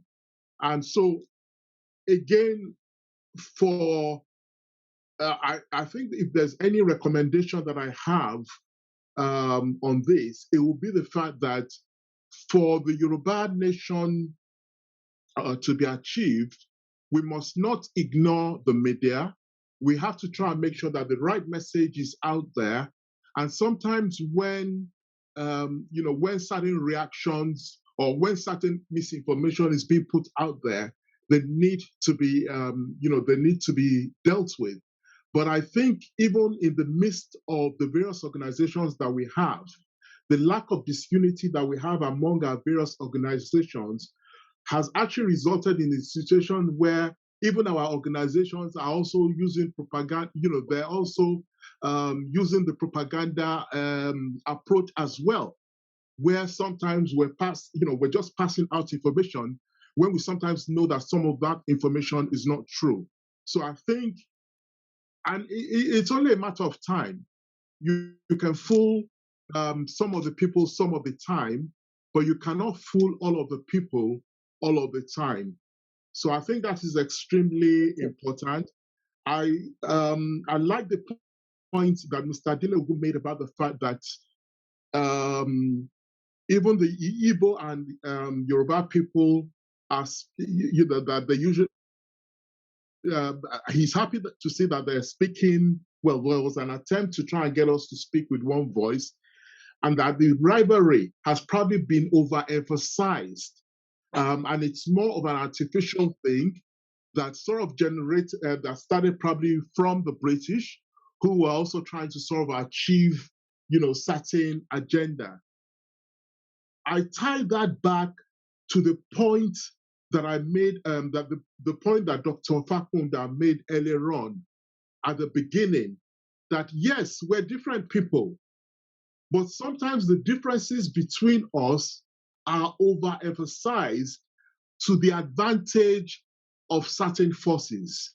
So in this case, I think that as far as I'm concerned, and I'll keep on, emphasizing on this, what Nigeria needs to see now, what the common man on the street needs to see, because you have people that go to bed and are barely able to have one meal a day. And it's not an exception. It's almost uncommon. It's almost a common thing. You go to Nigeria, people are begging. Even today, I've received a message. No, I think I got the message yesterday. And this is someone who is an author, someone who is not your average, just a beggar. But this person is out of a job and they're begging for money. Those are the wars and battles that I think we need to be waging against. Professor Salako, about the right, thank you, ma'am. Professor Salako, about the right to self-determination. He spoke about the internal and the external angles to it. Quite a very succinct presentation. And all I'll simply say is that, yes, definitely we have rights to self-determination. But if we are going to sort of go back again to the emphasis of the topic, somebody's freedom starts, I don't know how to put this. In our trying to achieve freedom, in trying to exercise our rights, whether as Yoruba people, Igbo people, Nigerians, we need to respect others. Nigeria would be a better place if we learn to give each and every person their own due respect. Looking across even the platform today, we probably have Christians, we probably have Muslims, we probably have traditional, traditional practitioners. If we're able to give each of ourselves mutual respect, if we as people within Nigeria, if we as people even within the Yoruba race itself, if we're able to give ourselves mutual respect, we will go a very, very long way. And so as much as we have the right to self-determination, I do not for one second believe that bullying or violence causes should be, has a place in terms of our right to self-determination. Thank you so much for listening. Thank you very much indeed, Femi Okutubo, seasoned journalist. Thank you for all you've done for many, many years. I think, wow, 1994, 1995, you brought to limelight the newspaper Trumpet, which has been the voice for us in United Kingdom. The voice for Africa. Thank you so much indeed. Now, if you've just joined me, I am Merilu Tuashe. This program is called Agba Koni Tonile Odua. Agba Koni Tonile Odua. May elders not cease to exist. The objective, getting rid of all misunderstanding. I find that over many years of being on the Yoruba agenda, in 1978 I have been. And let me say, those days we also had Nigerian Students' Union, we've had Nigerian National Union, we had Nigerian Welfare Association. Let me say, it is tragic that aggression is seen to be a way of life amongst the people of the geographical area called Nigeria. Please go on to many of the WhatsApp groups. I say this because you mentioned respect. I get so appalled. People don't know how to address each other. Appalling. They don't know how to say thank you. They just open their mouths as if they are stark illiterates. Stark illiterates. And I wonder what quality of education has been dished out amongst Nigerians and Nigerians and in Nigeria. Whether you're Igbo or Yoruba, the behavior is my concern, which is why to me, I have this platform. It's a behavioral management platform. We need to manage behavior. We need to manage behavior. We need to enable understanding. We need to let each other know conflict is a complete, useless or can be extremely useful. There's nothing wrong in having differences of opinion, but when I have to actually watch on social media, supposed to be well brought up people, cursing people, stating they are going to break the head of a paramount. Absolute nonsense. Will that get them anywhere? Where has it got them so far? Thank you, Professor Salako. If you have a right to self-determination, is violence the way? I have been getting comments, and I'll go through some of them. Those of you who are out there, join me. Thank you very much indeed. Professor Salako, likewise, Alagbadeli Ogun, please, realistically, do you know how long this Yoruba nation is going to be delivered? Every day, people are being led down a garden of hope or hopelessness. Well, how long, realistically, is this dream for Yoruba nation likely to take? Tomorrow? Yesteryear? And please bear in mind, we've just had something called force constitutional major. I put it in a layman's terms. Nigeria is exactly a man with many wives. Wife 1, Igbo. Wife 2, Hausa. Wife 3, Fulani. Wife 4, Yoruba. And at the moment, it looks as if 3 wives seem to have decided, they served a notice on their husband. Look, you know, you have no basis to be my husband. They served a notice. You have no basis to be my husband. And I give you 90 days to come out and please, please, please. If you don't come out, that's it. We are finished. And 90 days elapsed. The husband never said anything. And we are being told the divorce is being granted. We are no longer part of Nigeria. We are no longer part of Nigeria. One nation is here. Professor, please assist the hopeless and the hopefuls.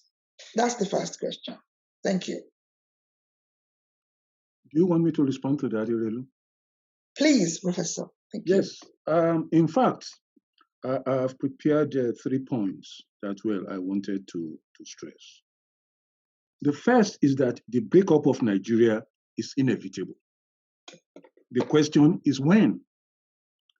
The second point I want to make is that we are witnessing the beginning of the end of the British colonial experiment called Nigeria.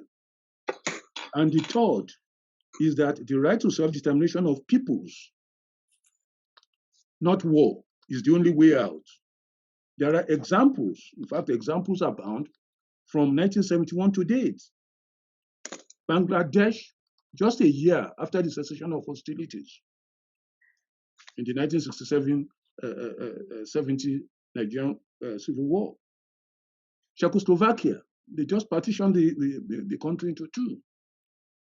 Former Federal Republic of Yugoslavia, they've broken up into states, independent states. USSR, after the collapse of communism. And recently, South Sudan in 2011 became the 193rd state of the United Nations and the 55th state of African Union. That is my little addendum to what I've said before.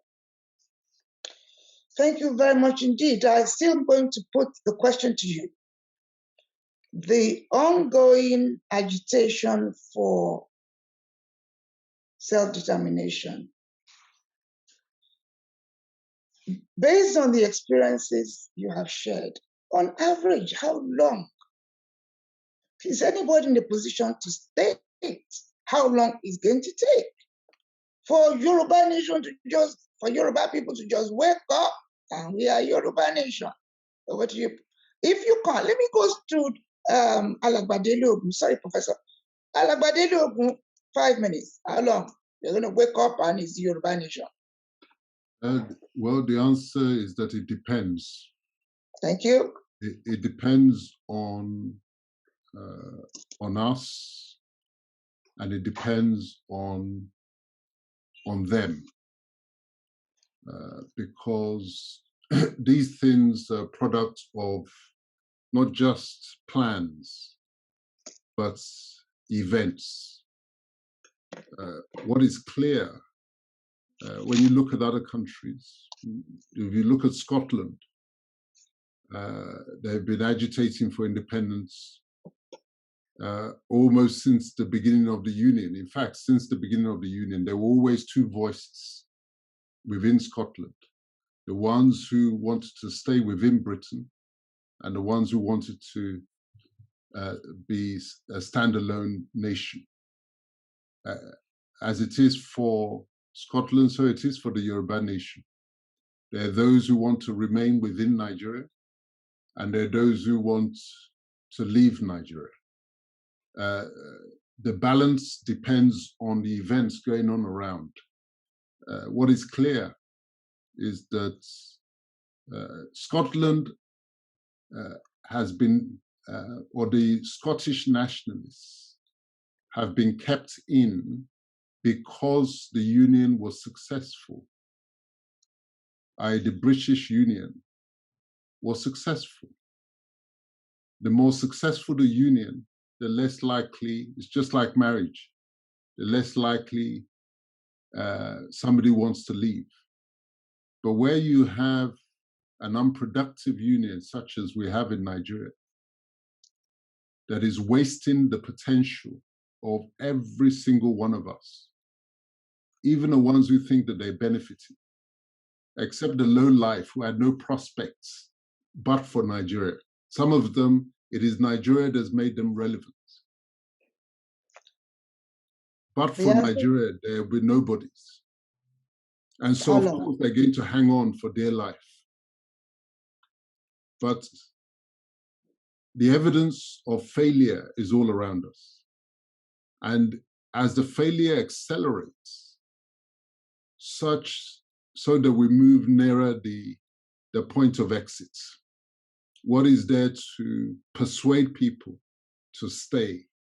It is not AK-47s that will persuade people to stay. There does come a point when people say, I really don't care. Enough is enough. We're out of here. So the answer to your question, how long? Yes. Is that nobody has a crystal ball. But the process has begun. It is the decay of Nigeria that has given birth to all the nations and the voices of all the nationalists. And I cannot see the failure of Nigeria reversing itself. I can't. Okay, thank you. On that note, thank you, Alagbadele Ogun. Nobody knows. Nobody knows. Now, again, on this platform, there's freedom of expression. Unity of Nigeria is negotiable. I repeat, on this platform, on my program, it is negotiable. And that is why the topic for today is about violence, bullying, bad behavior of people who think a country made up of different groups of people who came together by force don't have a right to speak about their disinterest in whatever United Kingdom, the British people put together. On this platform, it is negotiable.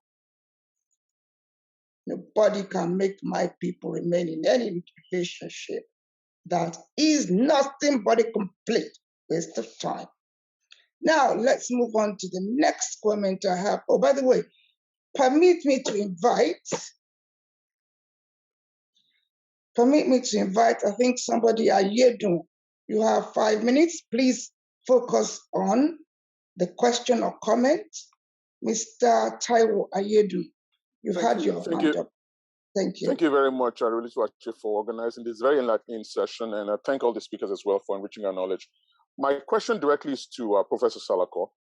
Professor, provided that, for example, the Yoruba are able to put together a strong case for self-determination to the United Nations, and the United Nations is able to also help to successfully conduct a referendum amongst the Yoruba people to the same effect, where that referendum comes out successfully, that the Yorubas as a group. Can I stop you? You are not putting a question.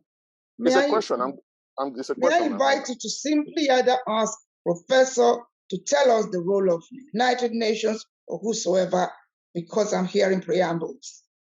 No, I'm just trying to make sure I'm very clear. So now, provided the United Nations is able to actually conduct this referendum and is successful, will the United Nations actually enforce the results of that referendum? That means that will they compel Nigeria, because it might require force, will they compel Nigeria to let the Yoruba people go? I need to know that. That to me is very, very important. Because what is the role of the United Nations otherwise? Yes. Thank you very much. They can carry out the referendum as they did in Sudan in 2011. 92% of South Sudanese decided that, well, they wanted to secede. And it was recognized immediately. I cannot envisage a situation where United Nations will recognize the Oduduwa Republic, or whatever name we want to call it, and then the Hausas will now say they want to levy war against us. In these days, when we have the International Criminal Court, the ICC statute is there. I can't envisage that situation. Thank you, sir. I think that's the solution right there, Erelu. Yes. That's the solution. We need to put money together, to actually put the referendum together. That's what we need to do now. That's the solution right now, ma'am. Thank you, Mr. Ayedun. That's a recommendation. I really love you continuing that point, but I just want us to be focused on getting information that will take people away from hopelessness to hopefulness. Right.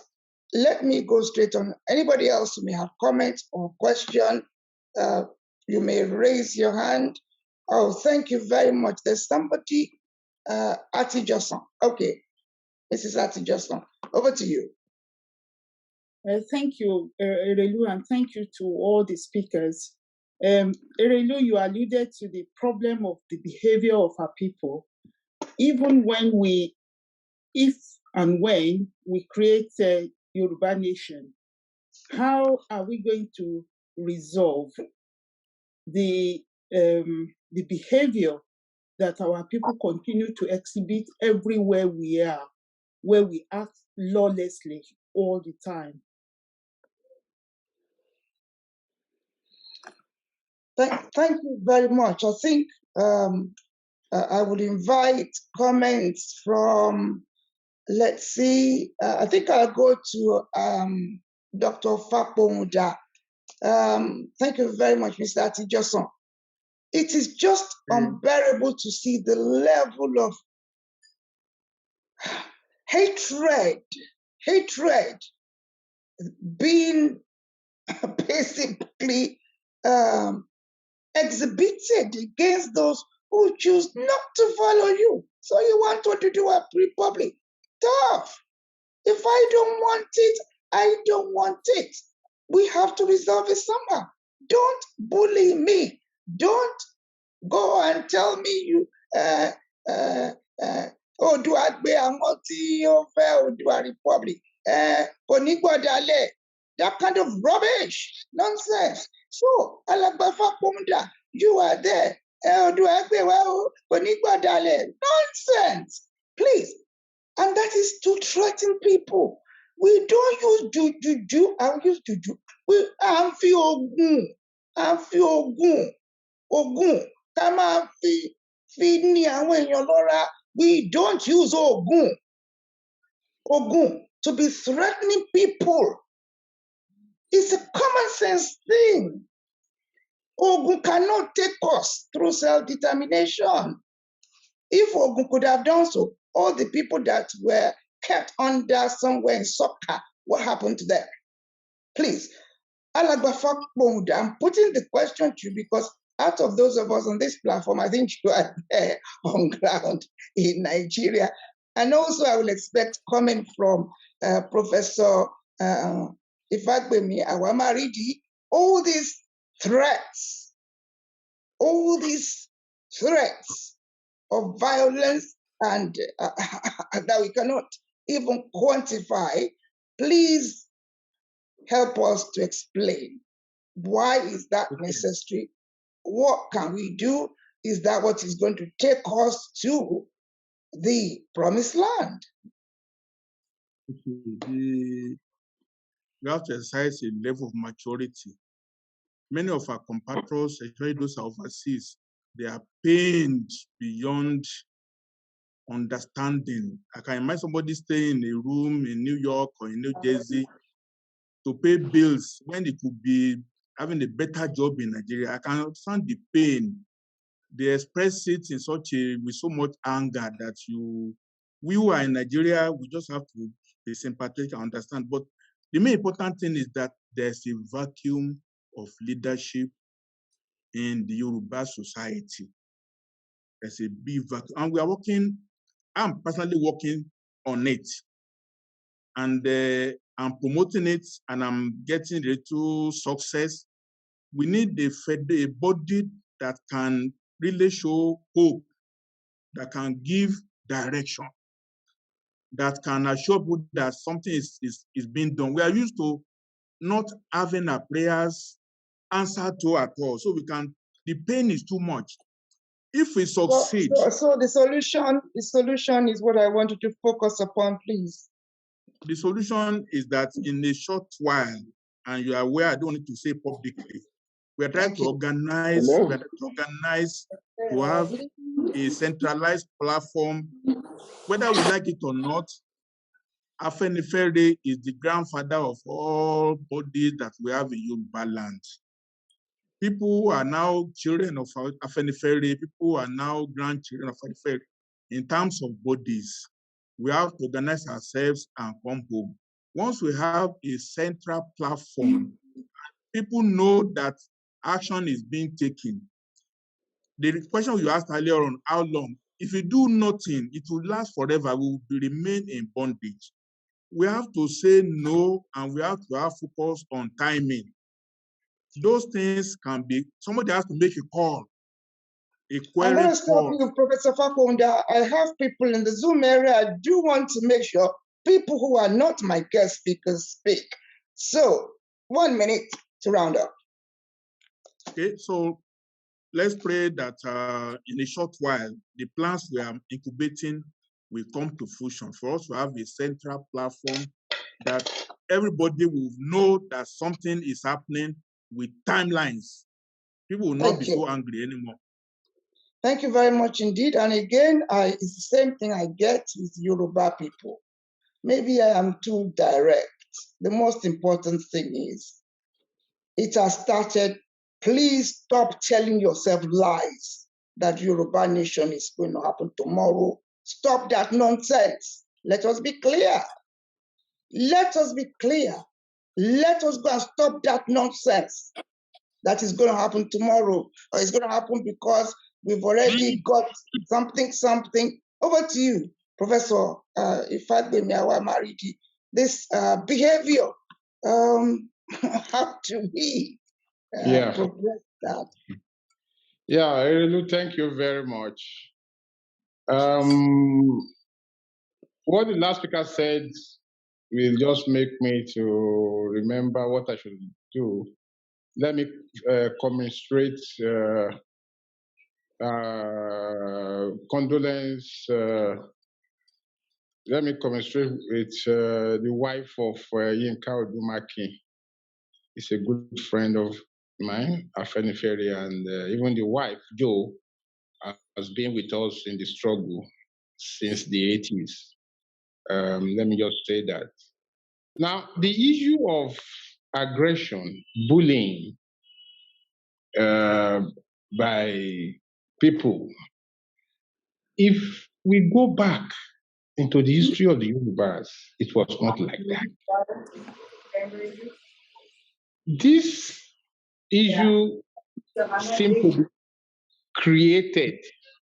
I'm going to mute everybody for now, so you unmute yourself. Hello? Thank you. Let me mute everybody. Okay. I don't understand why people come into a Zoom area and will chatting in the background. Please unmute yourself, Professor. Thank you. Please unmute yourself. I'm so sorry. Maybe I better try and you okay, have to. Okay, now, okay. Are you hearing me now? I can hear you now. Okay. Now, it was not like that in the Yoruba nation and Yoruba land before. The Omoluabi concept has always been with us. It was when this issue of the Nigerian evil came to us that we started having this. For instance, you need to be in Lagos to see how they have turned our people to in Lagos State. You need to be in Western Nigeria. In fact, sometimes you will see what our youths are now and you start crying. You will get home and you will be shedding tears. Because they have turned the society into society of witness, a society of nincompoops, a society of gutter people, not by their making, but because we have already been enmeshed in a nation, so-called confederation, that have encouraged this evil governance. And this evil governance has precipitated this kind of behavior. It is psychological. We are not like this.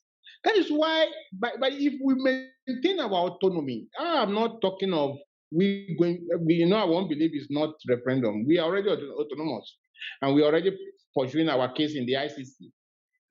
By the time you criminalize all these people, the issue of any decree called constitution becomes illegal, because any constitution after 1963, any law after 1963 is not a constitution. They are all a matrix of decrees. So by the time we conclude that issue and criminalize all those that are part of the suspension of 1963 constitution, the whole thing will be settled. It will be a settled thing. But you see, we have been in this thing since 1988, this self-determination thing. In the 90s, me, Dr. Faseun, and Rotimi Obadofin, we had a lot of things, a lot of conferences, a lot of meetings on how we are going to achieve this thing. But you discover that there are a lot of black legs in this project. Even now, from what I've seen now, even now, you will see some people, in fact, I can tell you that what I am seeing now, about over 50% of those who are shouting Yoruba nation, Yoruba this, Yoruba Republic, many of them are fraudsters. So we just have to know ourselves. But if we maintain our autonomous nation governed by us, we are going to sort this problem out. Thank you very much indeed, Professor. I need to go on to the next person. Elder Yomibola, over to you. Welcome.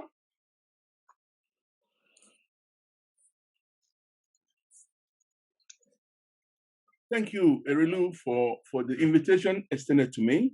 And I must say, I've really enjoyed the information that we've gathered here today.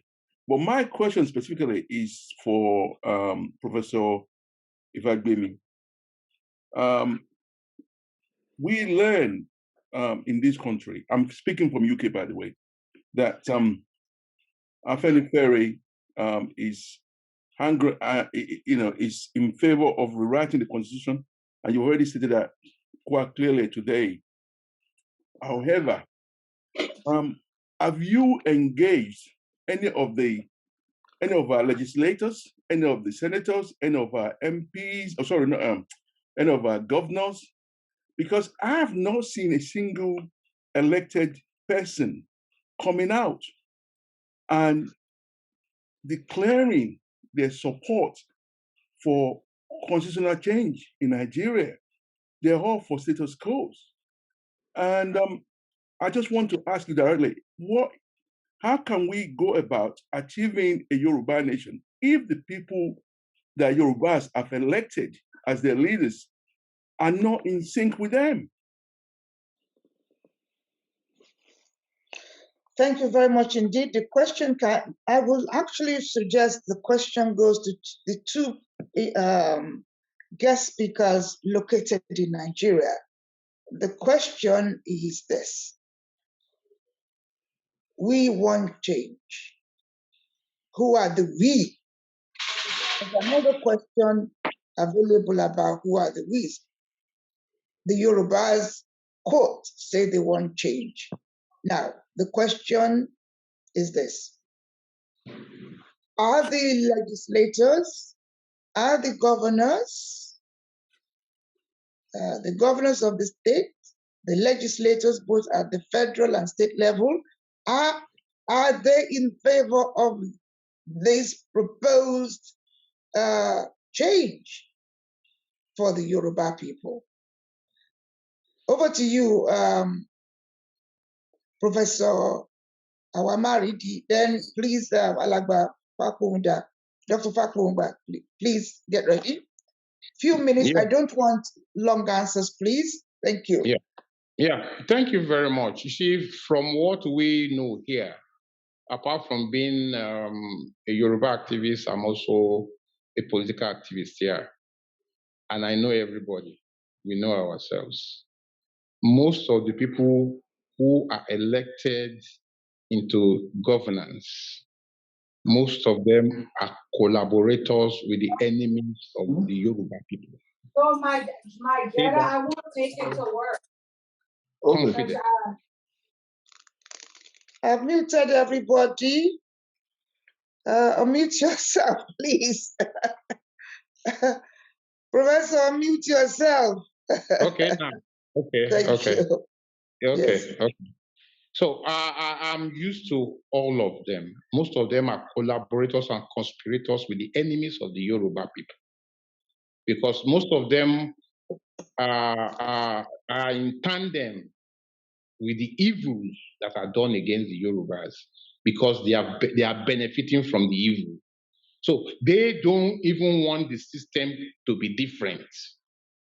That is why you could see, we visited. Can I put the question to you again? Have you tried to engage them in dialogue? Yes, I'm giving you an example. I want to give you an example. People were killed in Yewa. People were killed in Yewa, Ogun State, chased out of their land. And almost 10,000 people became refugees in Benin Republic. We went to these places, saw them, engaged, supported these people, engaged the Benin Republic government, those who were in charge. We bought bread for what we can do, whatever we can do for them, we did it. These were realities.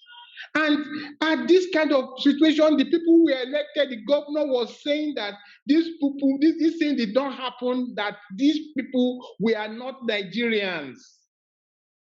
This is something we witness ourselves. Just because of retaining themselves in governance.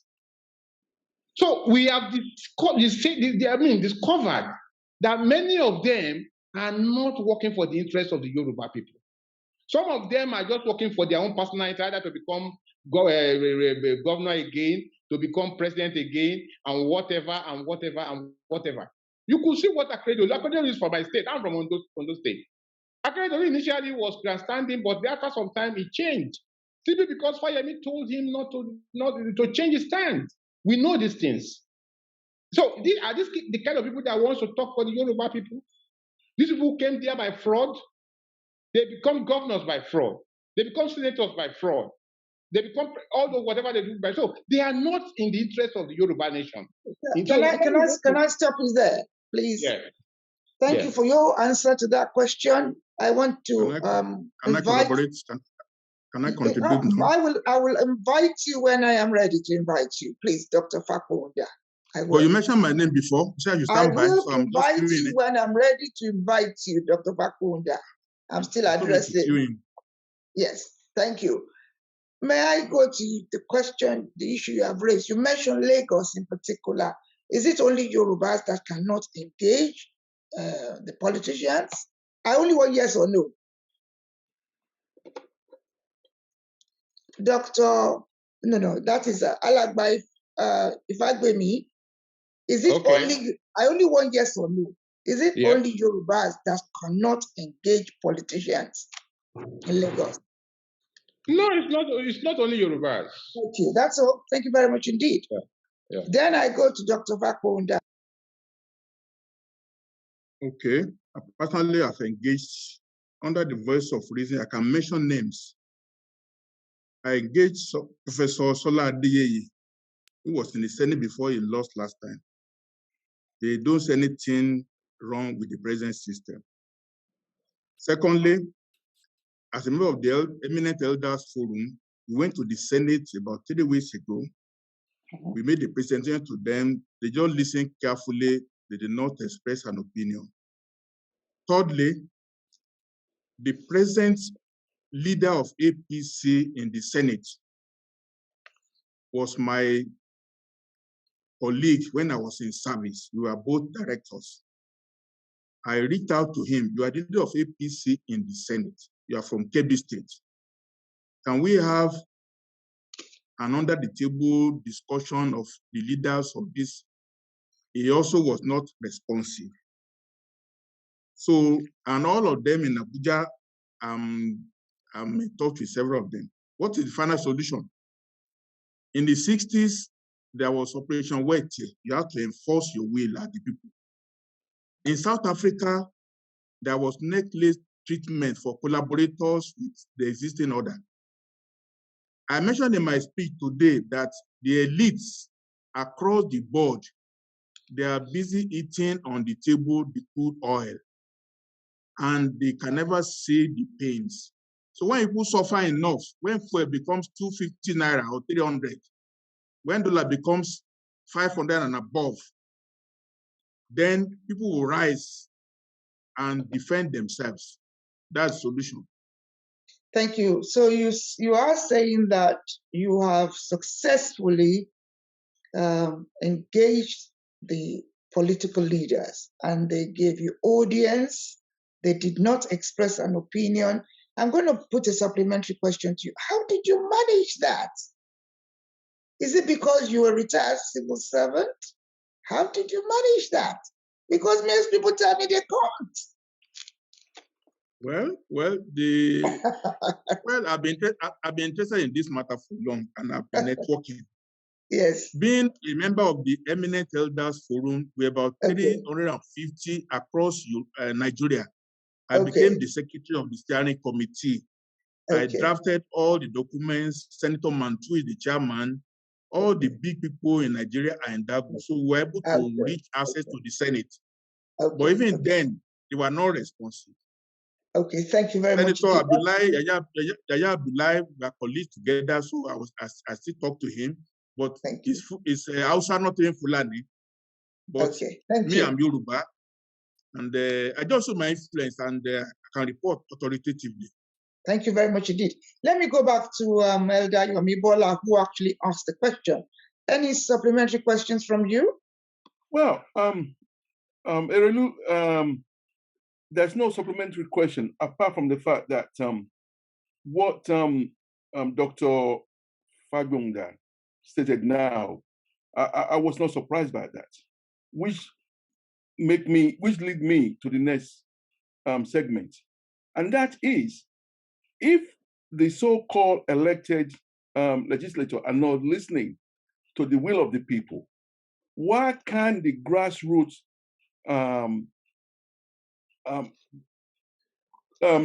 put themselves together and and force these people out of power? I mean, is it that difficult in Nigeria to rally the youth and have a peaceful protest that will actually galvanize the youth and the have-nots to express themselves and force these guys out? Otherwise, we will be talking like this for the next 20 odd years. Yoruba nation will never happen because all we do day in, day out is gather on Zoom or in person and discuss the issues. We need to find a way to get rid of the people that are not in favor of what it is that the Yoruba people want. And now you're making noise to the program. And if we cannot get them out by engaging them in dialogue, then we have to force them out. Okay. Thank you very much. Please mute yourself if you are not speaking. Help by muting yourself. Thank you, Elder Bola. You've expressed an opinion. I don't believe anybody here can answer the question as to why people in Nigeria don't take one action or the other. I will come back to that comment in due course. Let me go straight on to Engineer Popola, Engineer Popola lives in Nigeria, I believe. I only want people who live in Nigeria to come forward. Those of us who are not in Nigeria, please, nothing more.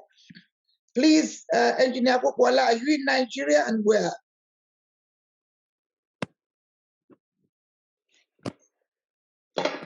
Unmute yourself, please.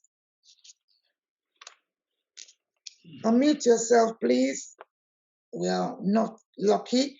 I have iPhone David ODK. Are you in Nigeria? No, I'm not in Nigeria. I'm from California. Okay. Well, I'll leave you for now. Any more Nigerian resident with a comment or question before I bring? I haven't had any comment from the United States. So I'm going to bring in iPhone David ODK. Please introduce yourself because iPhone David ODK. Okay, this is you. David Dola from California. We missed your name, please. David Oladimeji from California. Thank you. Thank you very much, Chief. So my question to you is that this program, is it we are looking for way forward or we are just asking questions? Because I just came in now, so I don't know. Thank you very much indeed. Let me answer you then. This program is my own personal initiative.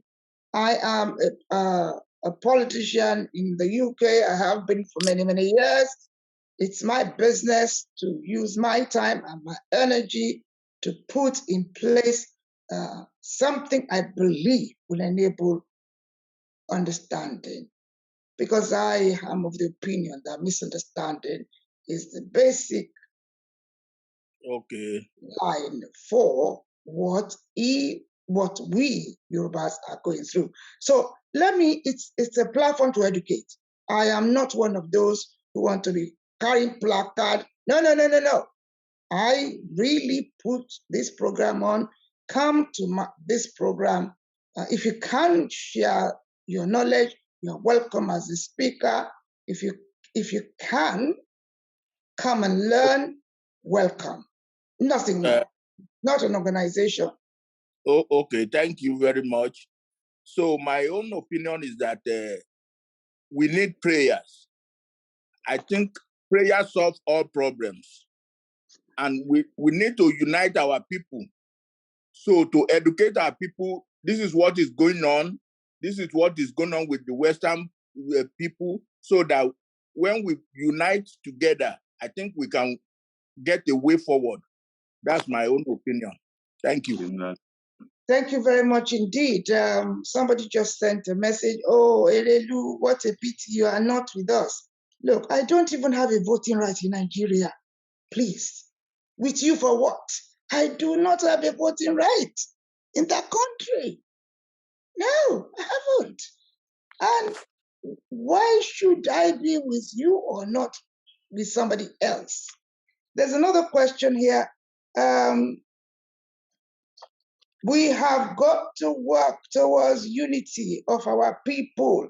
Afenifere is disappointing too many of us. Unity is the way forward. Unfortunately, we haven't got anybody called Afenifere here. Unless, of course, let me ask, do we have Afenifere here? Anybody with something? Okay, Afenifere, did you hear the comments? I'm here. Over to you.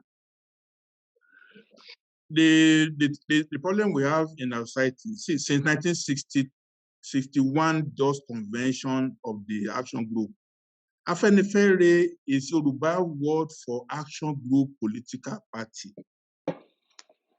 After action group, there is UPN, there is Allah for Democracy, that tendency. Look, if you are in the United States, Yoruba land, we have two parties. We have, in the US, we have Democrats, Republican.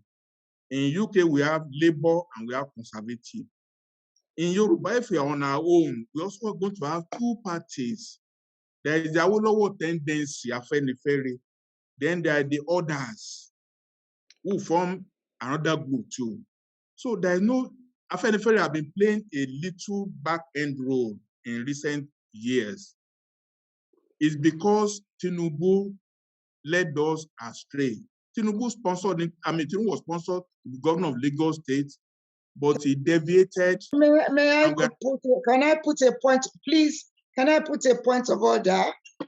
Okay. Alagba Fakunda, Asiwaju Bola Ahmed Tinubu is an individual. I don't want to hear about him on this platform. I simply want us to deal with issues. The issue here is failure of Afenifere to do what people want. That is what I'm asking.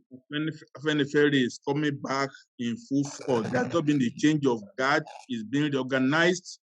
And if not for the death of a principal person, in fact, by today, there will have been some outcome of what are planned for Afenifere to be a proper force in Yoruba land. Thank you. Thank you. So, yes, thank you. Thank you. Somebody else is also still talking about Afenifere. Erelu, there are too many old people. Are you I'm not a member. Well, look, it's not, the issue is not whether I'm a member or not. I would like to be a member. Erelu, please send me the phone number. As far as I'm concerned, I'm going to disallow any more discussion on Afenifere. Afenifere is 72 years old organization. Many people are in love with that organization. Many people cannot bear to hear the name of that organization. But I know with Dr. Akin Fakumuda, I personally know that not too distant a future, much more interesting things will happen. And I wish you success in making that happen, Dr. Fakumuda. Now, let me go straight into the Zoom area before I begin to invite final thoughts from my guest of today. Let me pick up, right. I've got Adewale Awol Shegun. Any comments from you? I have Barrister Dapo Gorinde. Any comments? I'm going to go to Frank Bello in a little while. I've got Mary Odulami. Any comments? I've got Hello, ma. Hello, ma. Yes, go ahead. Dr. Fakonda, please mute yourself. Thank you. Hello, ma. Over to you. Thank you. Hello, ma. Thank you so much, ma, for the privilege, ma. I'm very grateful, ma. I just want to comment on the issue of Yoruba Odudua. Firstly, I want to talk about unity. We need to be in one fold. Like I used to quote this in the Bible. Amos 3:3 said, "Can two work together except they agree?" We need to agree. And I don't know how is it possible. Before we move, we need to explain to ourselves, educate ourselves. What are we going out for? Okay, we want to live in Nigeria. We are leaving Nigeria. What is the reason why we want to leave Nigeria? Number one. Number two, why are we leaving? Okay, if you are leaving, is there any, what are the plans on ground?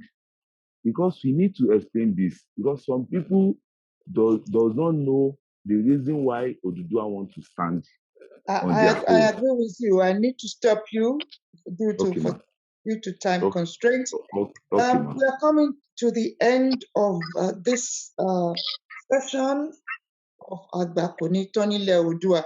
I'm now going to go to all my guest speakers for their final thoughts, a couple of minutes each.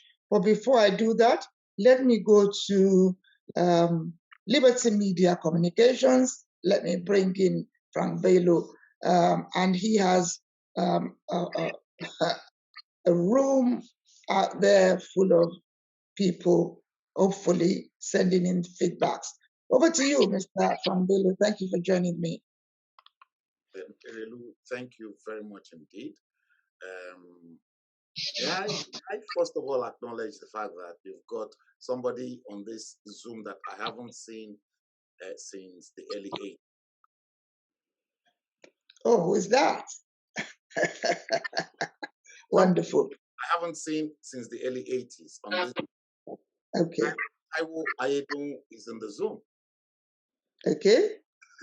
So, okay, it's been very bloody as well.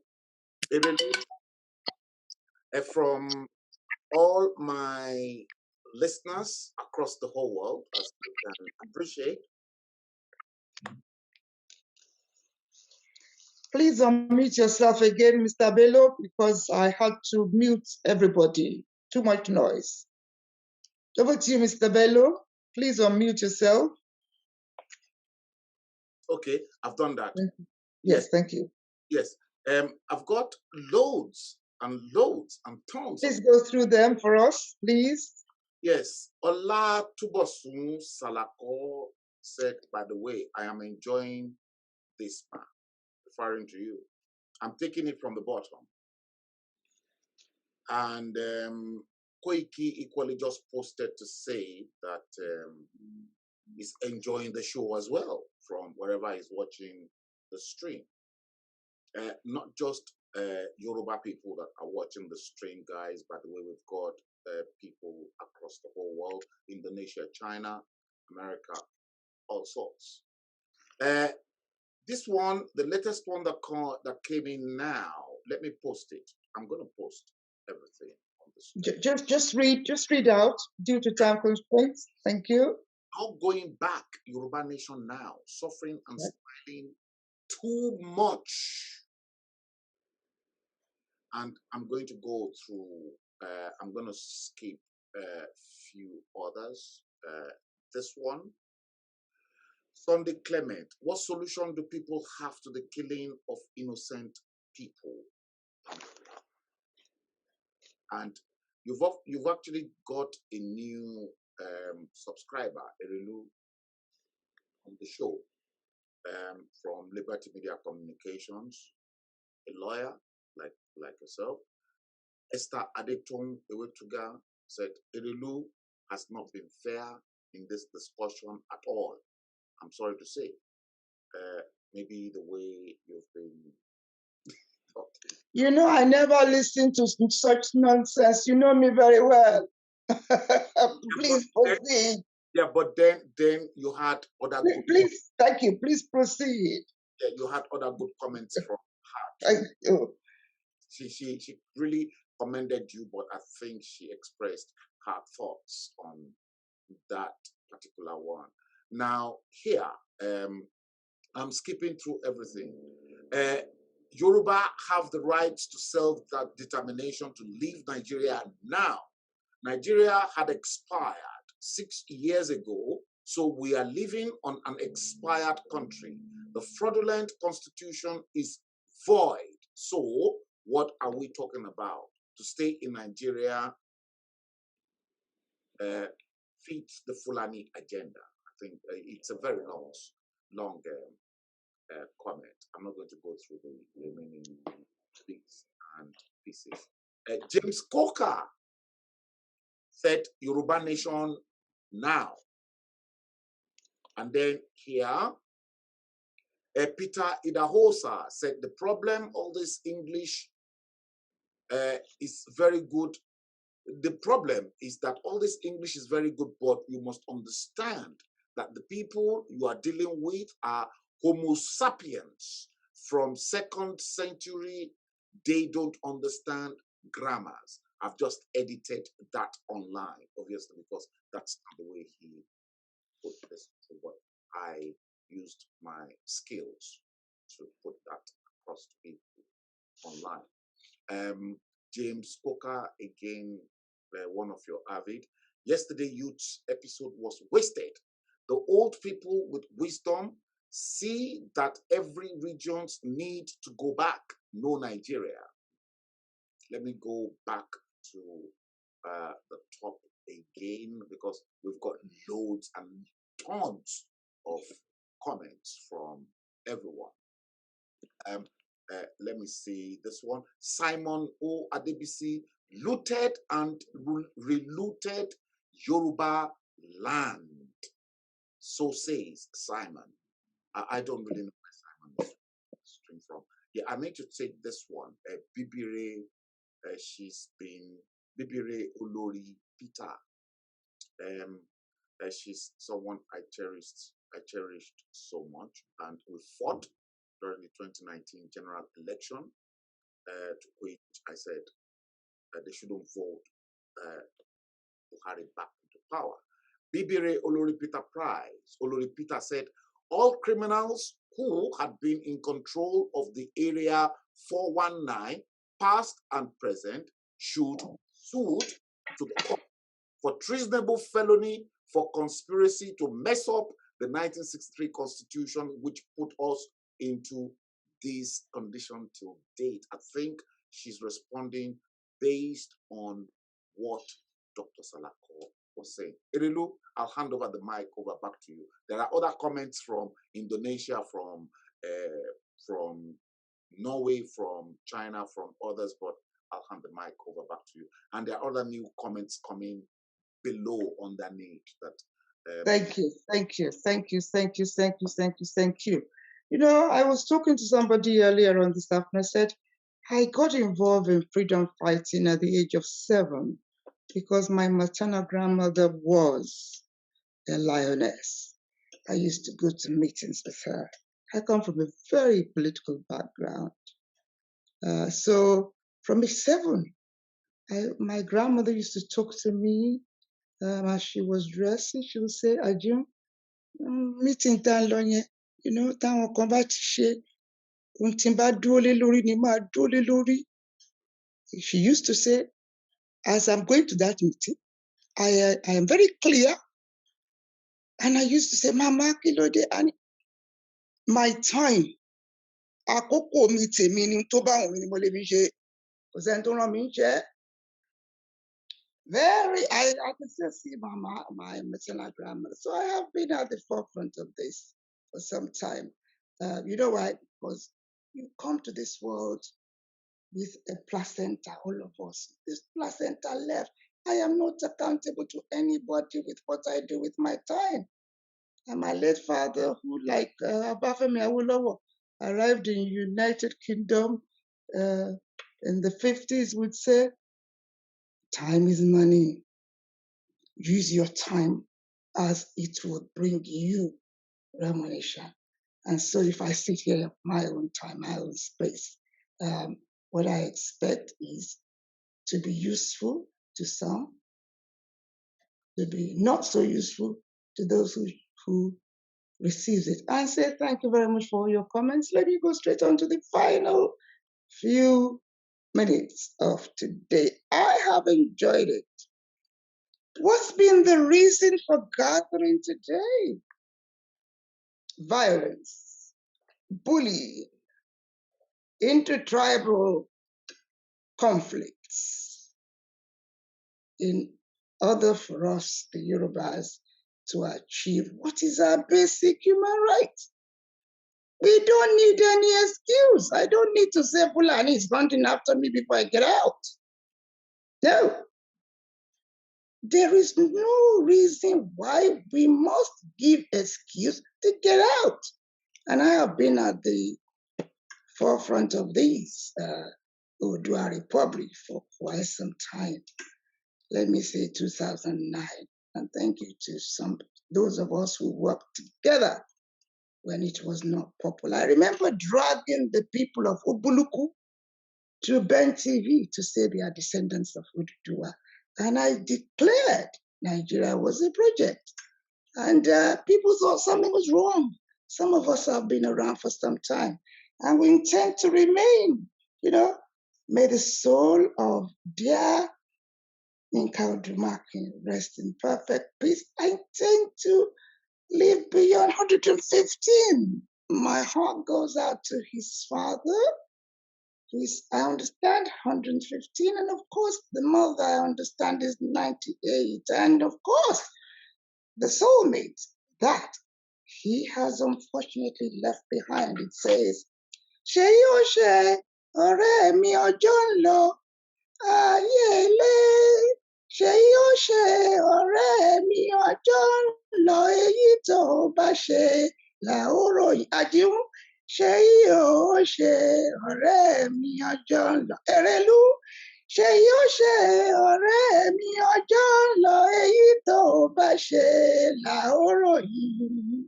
Ṣé yóò ṣe ọ̀rẹ́ mi ọjọ́ ń lọ?" It simply says, please do what you can now, for time is going. On that note, let me bring in first of all, let me bring my keynote guest speaker of today. And before you say anything, Dr. Fakbunda, thank you very, very much. Thank you. Your final thoughts on the topic of today. And may I suggest that Professor Ifagbemi Awamaridi kindly get ready to be followed, of course, by Alagbadele Ogun, Professor Salako, and of course, Alagbafemi Kutobo. Over to you now. Your final thoughts. Thank you. Relu, thank you very much. And for this platform, I greet everybody who are listening to me. 3 quick points. All of us, we should not overrate the fact that we are meeting on Zoom. Zoom, even live meeting, doesn't produce solutions to problems. All is about strategic planning group, and it's about intellectual discourse and documentation. A lot is going on in the background. We're a very large society, so it will not calculate very quickly. So let's just know that some of us are acting and effort is being made beyond the noise. Zoom is good for talk. Don't let us overplay it. Finally, when the call comes for us to be united as part of a strategic planning group, let us not say, oh, this is Martin's group. Oh, this is this group.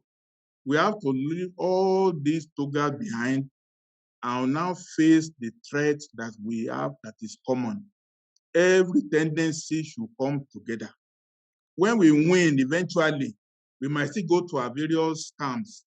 No society can be just one political party, unless in communism. But for now, we have to unite to fight for our lives, for freedom. I wish everybody well. Thank you very much indeed. Professor, over to you. Yeah, Erelu, thank you very much for this program. I will not say much. What I just want to make everybody understand as a Babalawo is that we have consulted and we are being confirmatively assured that what is going on now is just the weeding, in quotes, weeding of the negative elements within the Yoruba setup. When the weeding completes, the whole thing shall surface. I won't say more than that. That's what Ifa said. Thank you very much, everybody.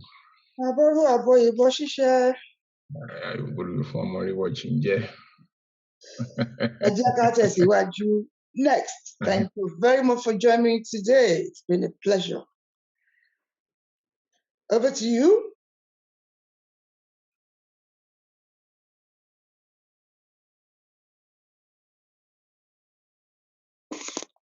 Alagbadele, over to you. Oh, okay. Sorry, my apologies. Let me be brief. Let me touch on the point about the parliamentarians and their relevance. They are irrelevant to the issues, or their opinion is only as valid as the opinion of any one of us. They went into office as flag bearers for a political party, not for a nation. So having gone in as flag bearers for APC or PDP or whatever party they went in, the platform on which they stand is their party platform, not on a national platform. The national issues are for the nation and for the peoples to determine. I go back to the point that I made at the beginning. We must refresh our understanding of the issues. We're still stuck in the narrative that was sold to us, which facilitated our imprisonment and exploitation in the first instance. And many of us are still running with that old narrative. It is incumbent upon us to update our knowledge by direct reading or by discussions such as this, so that we do not keep going round in circles. Finally, we must build alliances, and we will not build alliances by using derogatory language in respect of other ethnic groups who are also feeling the same oppression. We must change our language. The language that denigrates other ethnic groups and falsely assumes that we are somehow an exceptional people. We must eschew that. We must change. It's only by joining hands with other ethnic groups in the same situation that we will get out of this hole. Thanks very much. Thank you very much indeed, Alagbadele, for joining me today. Let me go straight on to Otumba Okutubo. You're next. Thank you so much, Ma. Thank you so much, everyone. I think one cannot overemphasize that there needs to be the recognition that there's vented anger out there. Just as a very quick example, a couple of years ago, when we had this issue of xenophobia in South Africa, you had people who went onto the streets to express their anger. And even some of them, when they interviewed them, they didn't even know what exactly they were fighting for. These people went out looting, went out destroying property. We had a similar thing during the last NSAS protest as well. So even as far as Nigeria is concerned at the moment, leaders need to recognize that there's vented anger, and if that is not managed properly, it is going to result in a situation where what is being sought may not be achieved. So I think that's one area that I think I wanted to emphasize on. I also want to emphasize on the fact that there needs to be respect for one another, mutual respect. Even on this chat this evening, I've seen a few exchanges, that went on the chat, and I know Erelu picked up on one of them. No disrespect to those who passed the comments. There was a comment that, okay, the unity of Nigeria is not negotiable. And I heard Erelu come back and say, unity is negotiable. You see, we need to be, and I think somebody else has said it, that the language we're using is extremely important. If we're not able to accommodate one another, if we're, there are speakers here, we may not necessarily express the same views, but that should not make us enemies of one another. That should not make us resort to bullying. That should not make us resort to violence. because it is only in terms of rubbing minds that we can actually get that we can probably get a better solution. The fact that we see things from different angles does not necessarily mean that one person is right. And I like the way Mr. Dele Ogun answered a question earlier on when he said that certain things, it may or it may not, because it is actually dependent on events. And so that's something that I think we really need to have at the back of our mind. The other point I think I wanted to emphasize on, and which I said earlier on, and one or two speakers have also alluded to it as well, is the fact that we must recognize that first and foremost, I don't think it is the Igbos or the Hausas or the Fulanis that are the primary problem of Nigeria or the country. First and foremost, it is our elites. The example was given, I think, when Dr. Fakunda was speaking about how they've tried to engage politicians and so on and so forth. Or I think, and then he made a point about the fact that obviously many of these politicians are actually in collusion with the enemies of the nation. So in reality, the elites, we need to recognize that the elites are actually dealt with, because otherwise, if we carry this over into a proposed Yoruba nation, what we'll now have is, it's the Ijebus against the Ijeshas. And when we now have that, I don't know what the people from Ijebu Jesha would have to do. So pardon the pun in that respect. I think, just as a conclusion, bullying, violence, curses, and so on is not the solution. It does not have a place in self-determination. It is an inalienable right that we have the right to determine, how we want to be. That is, it's not, this is one occasion where I'll say it is not negotiable. It's guaranteed by, various statutes, not just even our constitution, but even by basic fundamental human rights. But we need to learn to respect one another and deal with things in that regard. Thank you so much. Thank you so much for joining me. Over to you, Professor Salako. Thank you. I have 4 points to add. I've listened carefully. I just want to reiterate that as a realist and a legal scholar, the way I see things is that the breakdown of Nigeria is inevitable. We have embarked on a chain of events, and the end is certain. It's as certain as anything. That's number one. Number two, the world has moved on. And this is a caveat I want to enter. And I'm not a politician. I don't intend to seek any position in Nigeria. Those who might be thinking that the use of force to prevent the exercise of the right to self-determination is feasible are deluding themselves. The International Criminal Court is there to take care of them, all of them.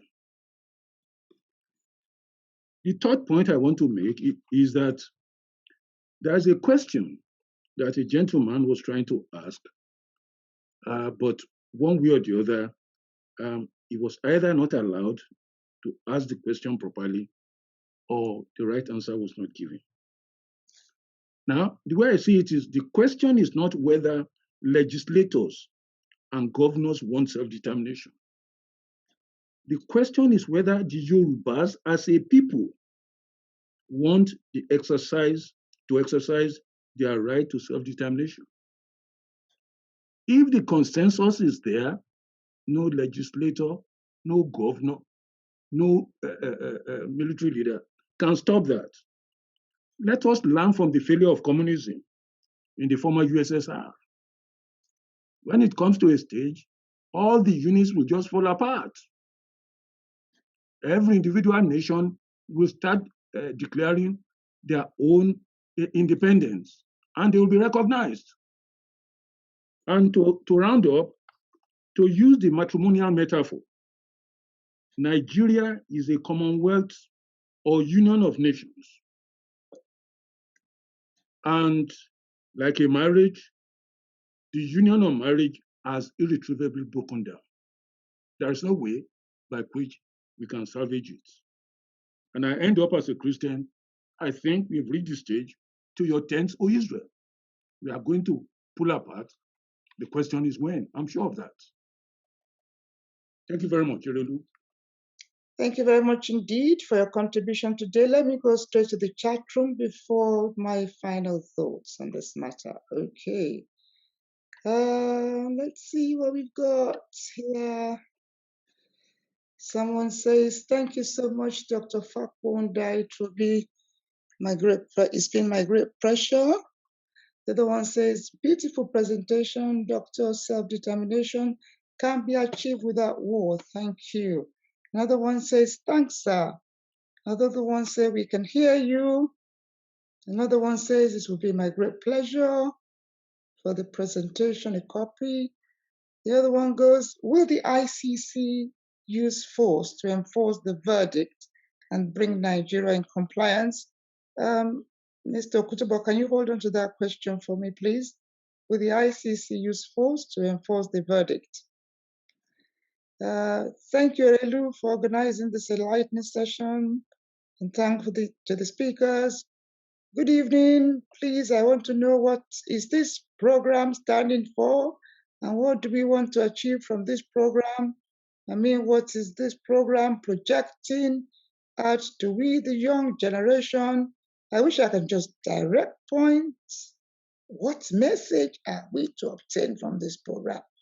The other one says, thank you very much, Erelu, for the coming together of these brilliant presenters.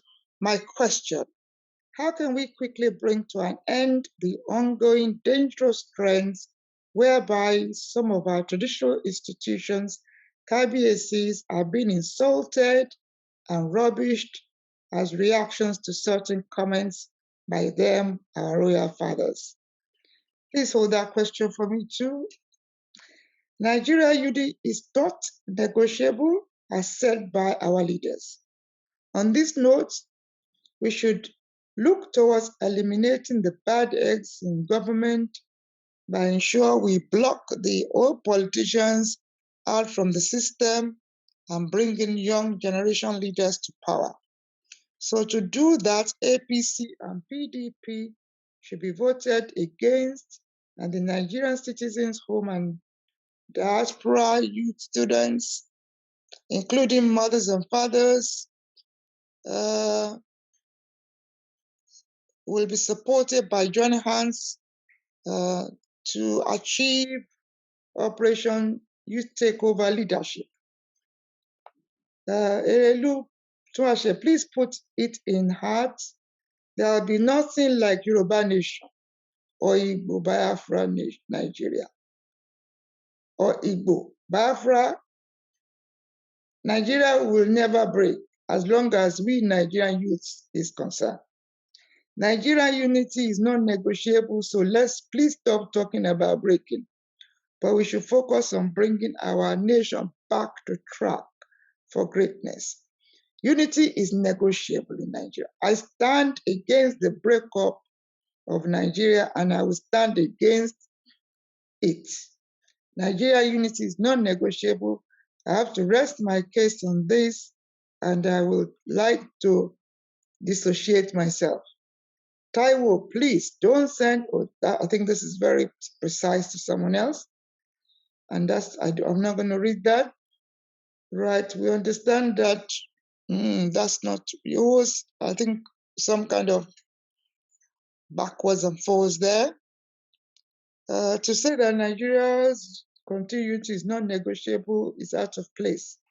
Any association that is premised on fraud and oppression by a party to the association will eventually fail. Nigeria's unity is negotiable. It's okay now that it is now clear the program is targeted on breaking Nigeria. And I am everyone of I and every one of my team stand against, so I will not in any way associate with persons or groups with the agenda to break Nigeria. We stand on the resolve. The unity of Nigeria is not negotiable. That's for somebody. I agree with the current speaker. The way forward is for everyone agitating for Yoruba nation to get into politics. Nigeria's unity is not negotiable, even when the unconscionable party insists on continuing with its atrocities. Thank you, Mr. Femi Kutubo. You read my mind.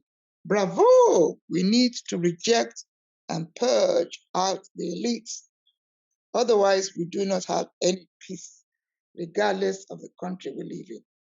We need courtesy, respect from both adults and youth. Thank you, sir, Professor Salako, for your submission. And that's the end of what's in the chat room. 2 questions. And I've got Mr. Bello also. Now, shall we attempt to look at the questions very briefly together? Or do you consider that we have answered those 2 questions unknowingly in the program? Who can do a quick answer for us, putting the 2 together? Alagbadele, are you able to? Something about traditional rulers, something about, what else? You are muted. About ICC. Okay, yeah. Can we do just? Well, you have to understand the reality of the International Criminal Court.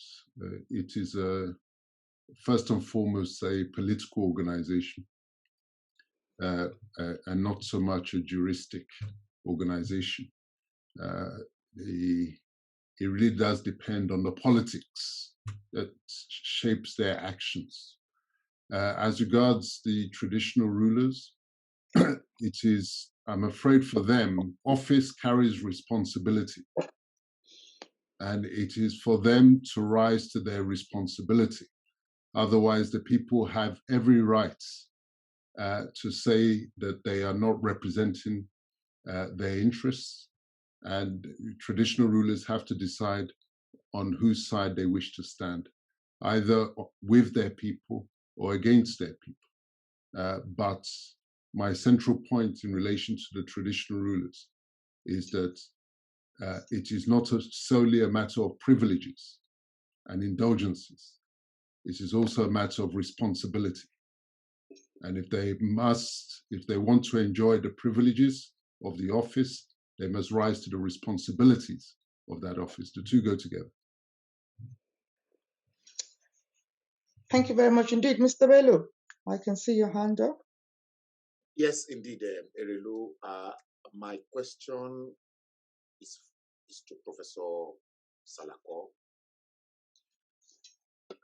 and it goes this way. What are the constitutional / legal implications of the situation in Yoruba land if the Yorubas decided not to participate in elections in 2023?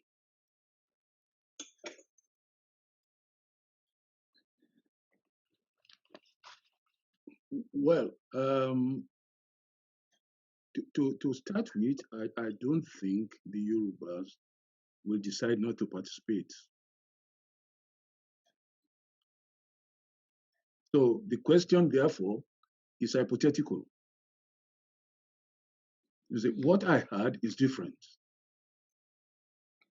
What they said, if my sources are right, is that they want to tell anybody who is eventually elected or to be elected that they still want to go. See, probably because of the nature of my work, I do research in war and peace studies. I'm privileged to certain information I cannot disclose here. But to me, the consensus is that, well, even if they are holding the election, they are still going to tell them that, well, they want to go. That was what I heard.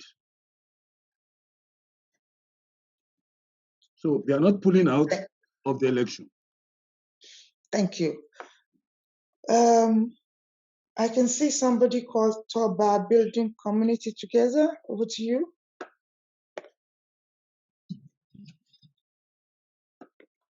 Yes, thank you very much, Irelu. I just want to respond to the last speaker. And I want to say this is the only place I've heard it that Yoruba are going to participate in the 2023 election. Most of the platforms that I belong to, I'm the president of one of the Yoruba groups. Our agitation is that no election. And anybody who wants to participate in it will try everything to frustrate them. So it's not, this is the first time I heard that Yoruba said they are going to participate. No, our agitation has been no election. And that is where we stand. So if the other speaker said he don't think so, then he better get it now. And I belong to several groups. We're having a rally in Ibadan on the 17th. And these people are coming from all over the state. This is one language that we're going to preach there. No election. And that is just it. Thank you. Thank you very much indeed. Any comments to that before I close down? I think I do. And I think this is a classic example of the point that has been made. We have groups out there that are making pronouncements on behalf of the entire nation or peoples without even conducting, where's that coming from? That's the opinion of one group. It may as well be the direction that the majority of people want to go to, but there's no referendum, there's no basis. And I know that there are people who actually want elections. So to have people that will come on a forum or that will be saying that there will be no elections without necessarily having a mandate, a proper mandate, I think we're just wasting time. I think, I just think, it's not right. And that's why I don't think it will work. Any more comments? Professor, were you going to say something? Let me make. Please, if I don't call you, don't speak, please. Oh, sorry. Professor wanted to say something? No, nothing. Okay, Billy Ogun wanted to say something. Okay, go ahead. I want to talk when you give me the chance.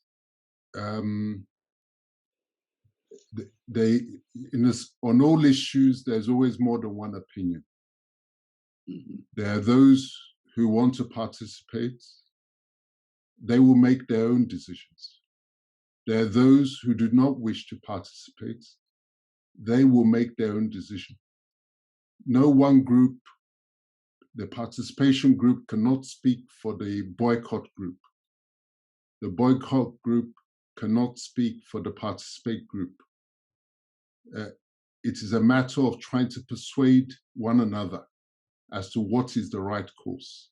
So in the same way as no one can stand up and say that the Yorubas are going to boycott the elections, equally, no one can say that the Yorubas are going to participate in that election.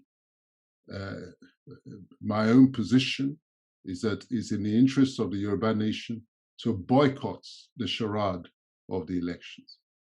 And if we can stand together behind that position, you send a more powerful signal than lending your legitimacy to an illegitimacy. They need you to roll out and line up like turkeys and vote for Christmas once more. It's time to say we're not doing that any longer. Thank you very much indeed. I think I've got two hands up again. Toba Building Community, then Frank Bello next. Over to you. Yeah, thank you, Ma. Sorry, I thought maybe you called me earlier. And I really want to thank the last speaker for how he puts it. And what I would like this forum to address is the real question that was put forward. But the idea that something is not going to be or it will be is not going to help us. The question that was put forward is, let's assume we boycott the election. What is the implication? We can start to answer such a question now. rather than saying there's going to be or there's not going to be. And like the last speaker said, I just said, our group, we have about 17 groups that are going for a rally. It's been popularized, it's been published, we're paying money to it, people are spending money, and it's coming. So let us not hide in the under the cloth that, okay, it won't work. No, when people are grieved, they can do anything to make sure things don't work. It's difficult to build, but to destroy, very easy. So we need to take that into consideration. So if at all, let me say, people like my own group, we succeed in making sure that there is no election. What is the implication? I think that is a question we need to answer. Thank you very much indeed. I think I saw Frank Bello's hand up and then Dr. Fakonda. Yes, is it my turn, Erelu? Yes, please. Yes, please. Yes, I think, you see, you know exactly where I stand. And I deliberately asked Professor Salako on the constitutional and legal implications of a no election in Yoruba land. Now, I know for a fact that if the rogue politicians decided that we should have elections, let's take Lagos, Professor Salako, as a typical example. 20 million people, modest, maybe 10 million if they want to be ruthless. And out of the 10 million residents in Lagos, they've got just only 100,000 who cast a vote in a population with 10 million. Again, Professor Salako, I'm going to put this question straight back to you. What are the legal and constitutional implications to the total number of populations of 10 million on a modest run compared to the 10,000 who cast their votes for an elected candidate? Over to you. Well, I think the question you are trying to ask me, what is the validity of an election where either a unit or a state or a nation, because Nigeria is quite different. We have nations within a state. Now, what is the constitutionality of an election where the majority of, let's say, a unit refuses to vote? Is it a free and fair election? Or is the election valid? That is bound to raise constitutional issues. And I'm sure that, well, I don't know how the Supreme Court will address that. It will eventually go to the Supreme Court. And don't forget, we don't have an independent judiciary in Nigeria. Thank you, Professor Salako. Thank you very much indeed. I don't believe is that I think I've still got Dr. Fakonda. Yes? Yes, okay. The boycott is about legitimacy of the outcome. 3 weeks to election 1964, there was a boycott announcement. It was not even so strong to comply with, but from that moment when the boycott was announced, the government of NNA then began to fall to pieces. We have time now. This is 2021. It's not by saying somebody is calling. No, major bodies. I can tell you from July last year, there's a body called Yoruba Summit Group. It's a federation of about 12 bodies in Yoruba land. It's already been decided that Yoruba will not take part in elections again because this is rigged. In the north, they will just declare 18 million votes. They won't even vote at all. They just announce. Okay, let's not put our own legitimacy on that kind of election. So we are campaigning now ahead of time. Mobilize. It's not an order. It's not a decree. We are mobilizing that no more election unless Nigeria changes. If election goes in 2023, from that day onwards, the government is falling legitimately. That's just the truth. Thank you very much. Thank you very much. I think it's time for me to come up with my final thoughts. I can see there's 2 more hands raised. After these 2, please, I will not be taking further questions. Let me see, I've got, no, there's only one. Engineer Popola, that's the last one. Over to you. Thank you, ma. Thank you, ma. I just want to talk about this election of 18 that we are talking about. If peradventure that we did not join the election, and peradventure there is election, don't you see that this will affect the Yoruba land? Because when we did not vote, like what happened in the Obasanjo time, that he was saying Yoruba people did not vote for him, so he will not do anything for them. Now that we now conclude ourselves that we will not vote, but this is my own candid advice. It is not about election. We can still make sure that this thing stands before 2023.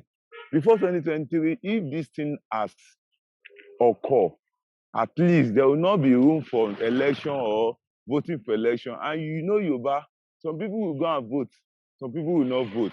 And this will not even make sure that we will not achieve our aim. But I just pray that we do whatever we can do to make sure that this thing works out before 2023. At least this is doable. That's my own. Thank you very much indeed, Engineer Popola. Let me, as the host for this particular program, share my thoughts by emphasizing that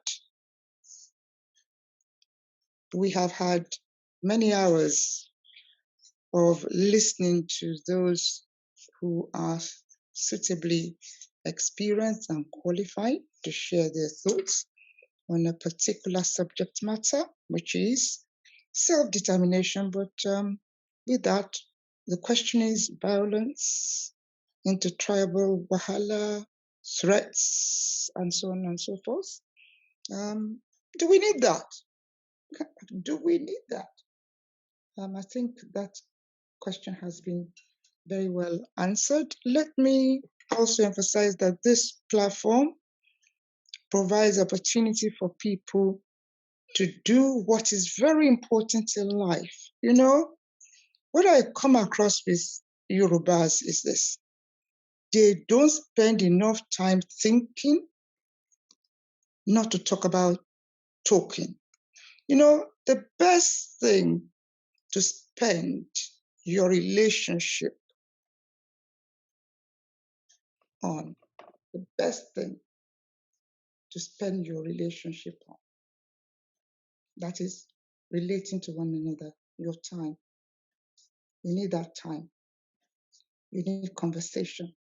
You need understanding. The best thing for your relationship. The best things for your relationship. You need honesty. Be honest. Too many people are fake Yorubas. Fake. I call them fake because to me, they don't demonstrate understanding. They are not talking to anybody. They are in the world of their own. And they don't have time to listen to others. They do not have time to listen. You know, my third 60 in British politics, Georgia, war, do one. I remain. I'm not partisan. My role is to enable what is in the best interest of my ancestors. I only owe allegiance to my ancestors. They are in the spirit world. And that takes me to another example I want to give. One young lady, after being married for 4.5 years, was having horrific problems with our relationship. She kept complaining that the man wasn't listening and the man wasn't available to talk to, and nothing was working. And she thought the relationship was not where it should be. She wasn't looking for anything practical. She was looking for spiritual help. So I asked her the question. I said, does your husband come home? Oh, yes, mommy, he comes. And when he comes home, he goes to sleep. He goes to sleep. He just goes into bed and sleep. Oh, no. He doesn't sleep, but that's not the time to talk, mommy. I said, what is that time for? If that's the only time you've got him to yourself, surely he has time. Why don't you try engaging him then when the two of you are alone? I say that as an example is that Yorubas don't spend time alone. They don't. You have a pocket of people who think they know it all. They think they are the masters. They are the boss. And they've been voted in by some groups. Supposing I'm not in any group. Which groups? Which groups are you talking about? Every day I hear this. Some groups, 100 groups have been voted somebody in. Which group? Who says I must be a member of any group? Who says so? Now, I do belong to groups. Oboni Oshubo, when did you? Where are they? Which groups are you talking about? Which groups are you talking about? Which groups are we talking about that gives you the legitimacy to decide on our behalf? Why am I making this point? You don't want to talk. Yoruba, you don't want to talk. Oh, it's talk. You don't have enough to talk. That is why you got problems. You don't talk enough. I don't think there's anybody on this platform, be it Professor, be it Mr. Kutubo, Dele Ogun, who don't understand that in their professional life, they enter into relationship by talking. Yoruba don't spend enough time talking. They don't have time to talk. And if you are not talking, how can you say you are representing anybody? Representation is something we really need to think carefully about. And in order to carry people along, you have to have time to talk. You have to have time to talk. After we've done all the talking here, go away and do what you like with it. Hopefully, one point will be useful to you. Hopefully, you've got something, you've got a match that you can use to strike light when you leave here. Don't have time to talk? I'm afraid you've got a long way to go in having quality relationship which will deliver results. On that note, I want to say thank you very much, Professor Ifagbemi Awamaridi. Thank you for your participation today. Alagbadili Ogun, thank you very much. You spent so much time, always ever ready in the best interest of the future, not because of me. The future is very important. Most of us may not be here in 20 years' time, even 10 years' time. So let's do what we can while we can. Thank you very much, seasoned journalist, Femi Kutubo. I'm very, very grateful for your contribution.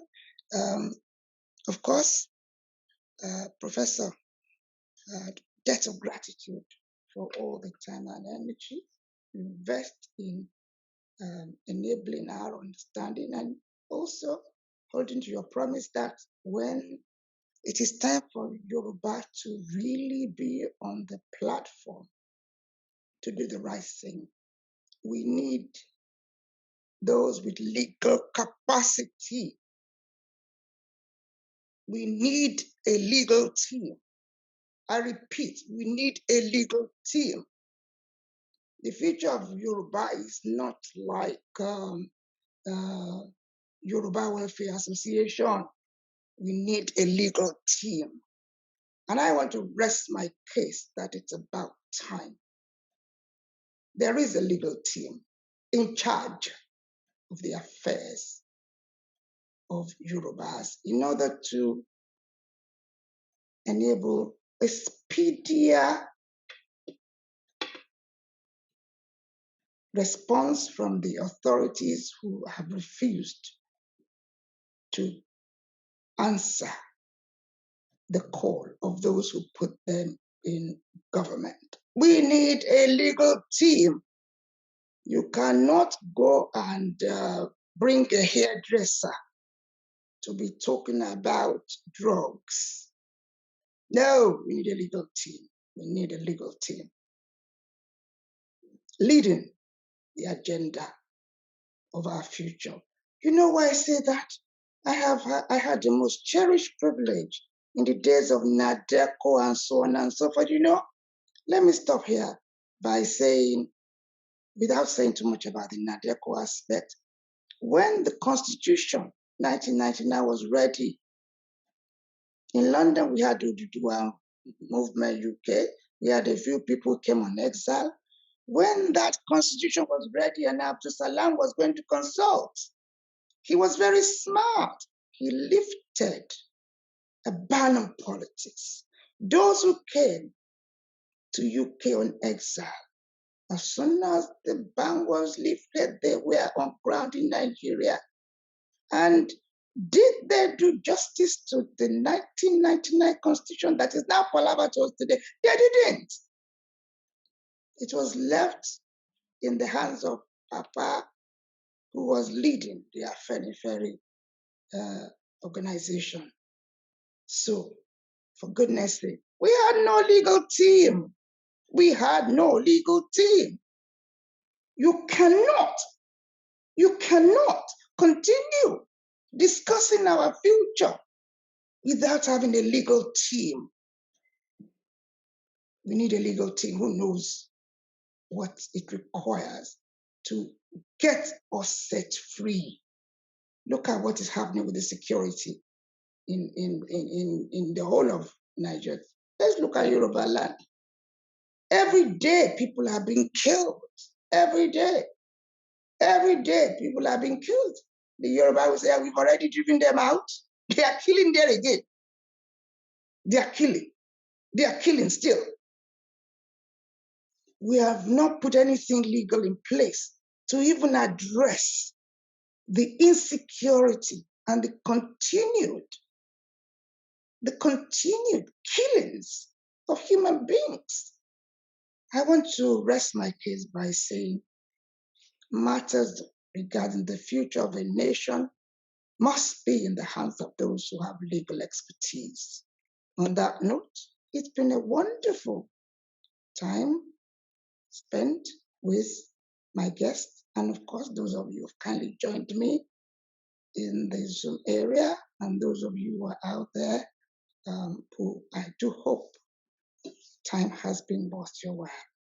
To everybody, I want to say, may the best yet to happen be the next way forward for the Yorubas and different sections of the geographical area of Nigeria. I say to all of you, a very good night. And in not too distant future, look out for a team of